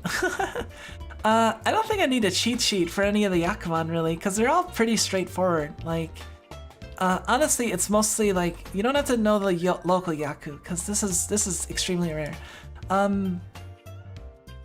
It's mainly the obvious ones. Like if you first turn to first draw, it's already a winning hand. That's a Yakuman. If you win a hand by sumo as a non-dealer in the first turn before any tiles are crowned, that's a tenho and chiho. So that's basically like you drew a winning hand as your starting hand, and yeah, that's a Yakuman. Big 3 dragons, like all 3 dragons.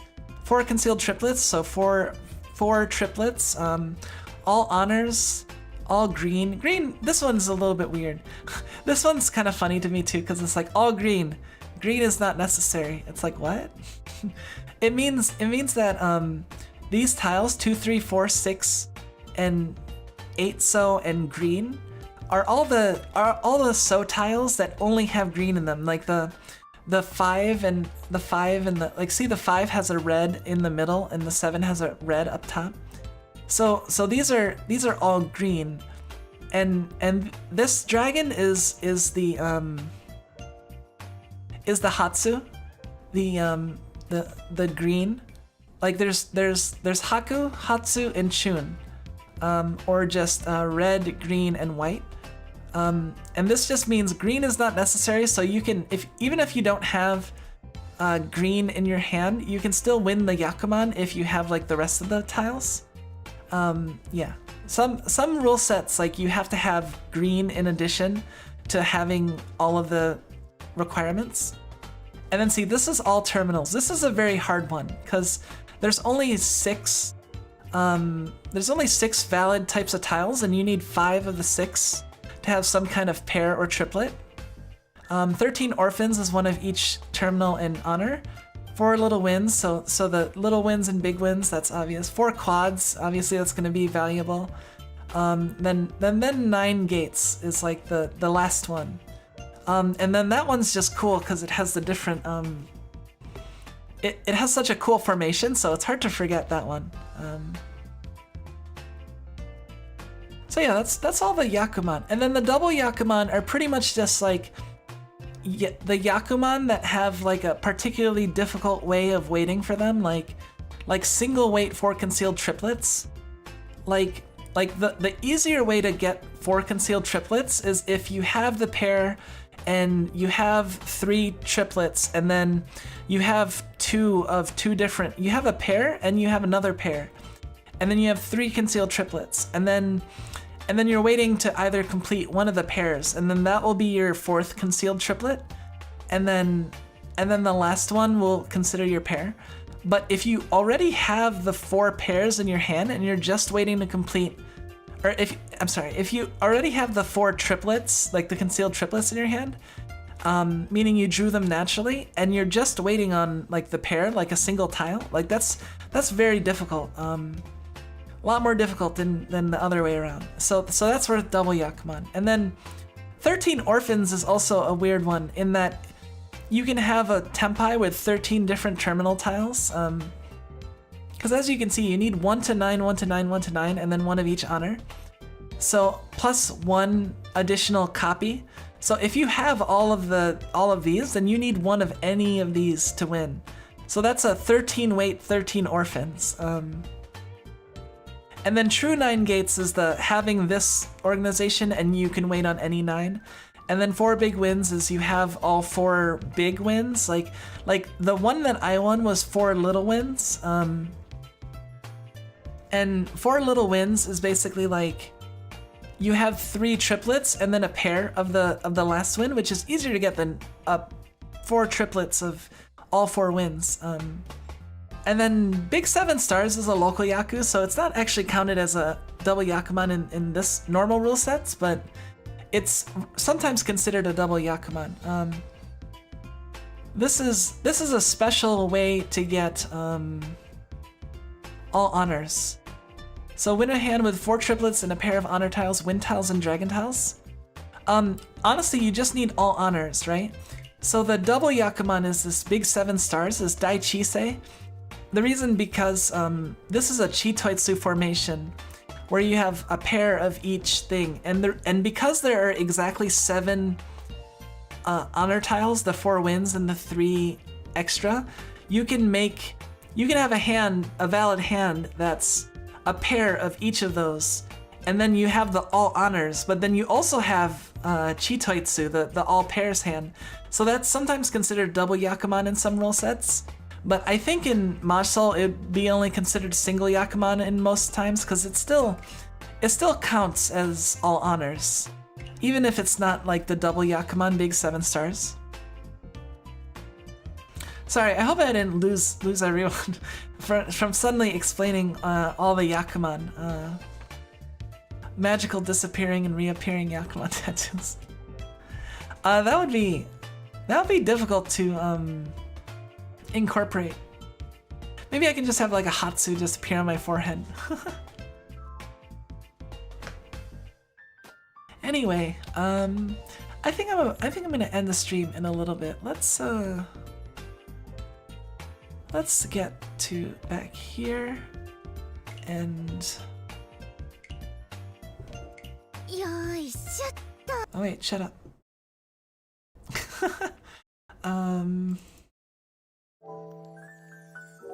All right. Yes, we will end shortly. I'll just chat your ears off for just a little bit longer, I think, before we end, just so I can go over what we're doing next week. So Monday, in like what, a day and a half or so, we will be doing our last teardown stream. We just got 1 mission to do, and then the final mission, which I think is just like an escape sequence or a chase sequence. So it shouldn't take too long, and we should be able to finish up teardown. And then we'll figure out what game we're playing next. There's a good chance it's gonna be Fuga. But yeah, so on Monday there's teardown. Tuesday and Wednesday I haven't decided yet what I'm doing. But Friday is definitely gonna be Blasphemous. And then Saturday is gonna be either Blasphemous or Mahjong Soul, one of the two. Or not Blasphemous or Mahjong Soul, either Magic or Mahjong Soul, I think. And then if I do Mahjong on Saturday, I might do like Magic on Tuesday or Wednesday, and then like do, I don't know, it could be a variety of things. I could do like a roguelite, or even, I'm not sure if I'm gonna be getting into fighting games again yet, but I might, that's another consideration. I might like pick up Strive or pick up Guilty Gear and pick up Strive or Granblue and yeah, play those on stream. I don't know how good like a stream would be of it. Like, yeah, I'd have to figure out like how I would do a stream, and if my computer's good enough to run it, because I don't know, Strive might have like a lot of requirements. I don't know how graphics intensive it is. So yeah, so that's the plans for next week. Well, since Innistrad is still fairly new and I've been really addicted to it, we're probably gonna have a Magic Day. We're gonna have the Teardown Day on Monday. We're probably gonna do Mahjong, and we're probably gonna do Blasphemous, and then a Flex Day. You know, I'll figure it out over the weekend maybe. Nobody ever chats our ears on. Oh, that's not good. Like, how are you gonna? You need your ears. I'll chat your ears on, and then I'll take them off. Well, I'm glad you guys are vibing. That's a good place to be, I think. Yeah. But anyway, yeah, thank you all for coming. I appreciate it. I had a lot of fun. This was a good.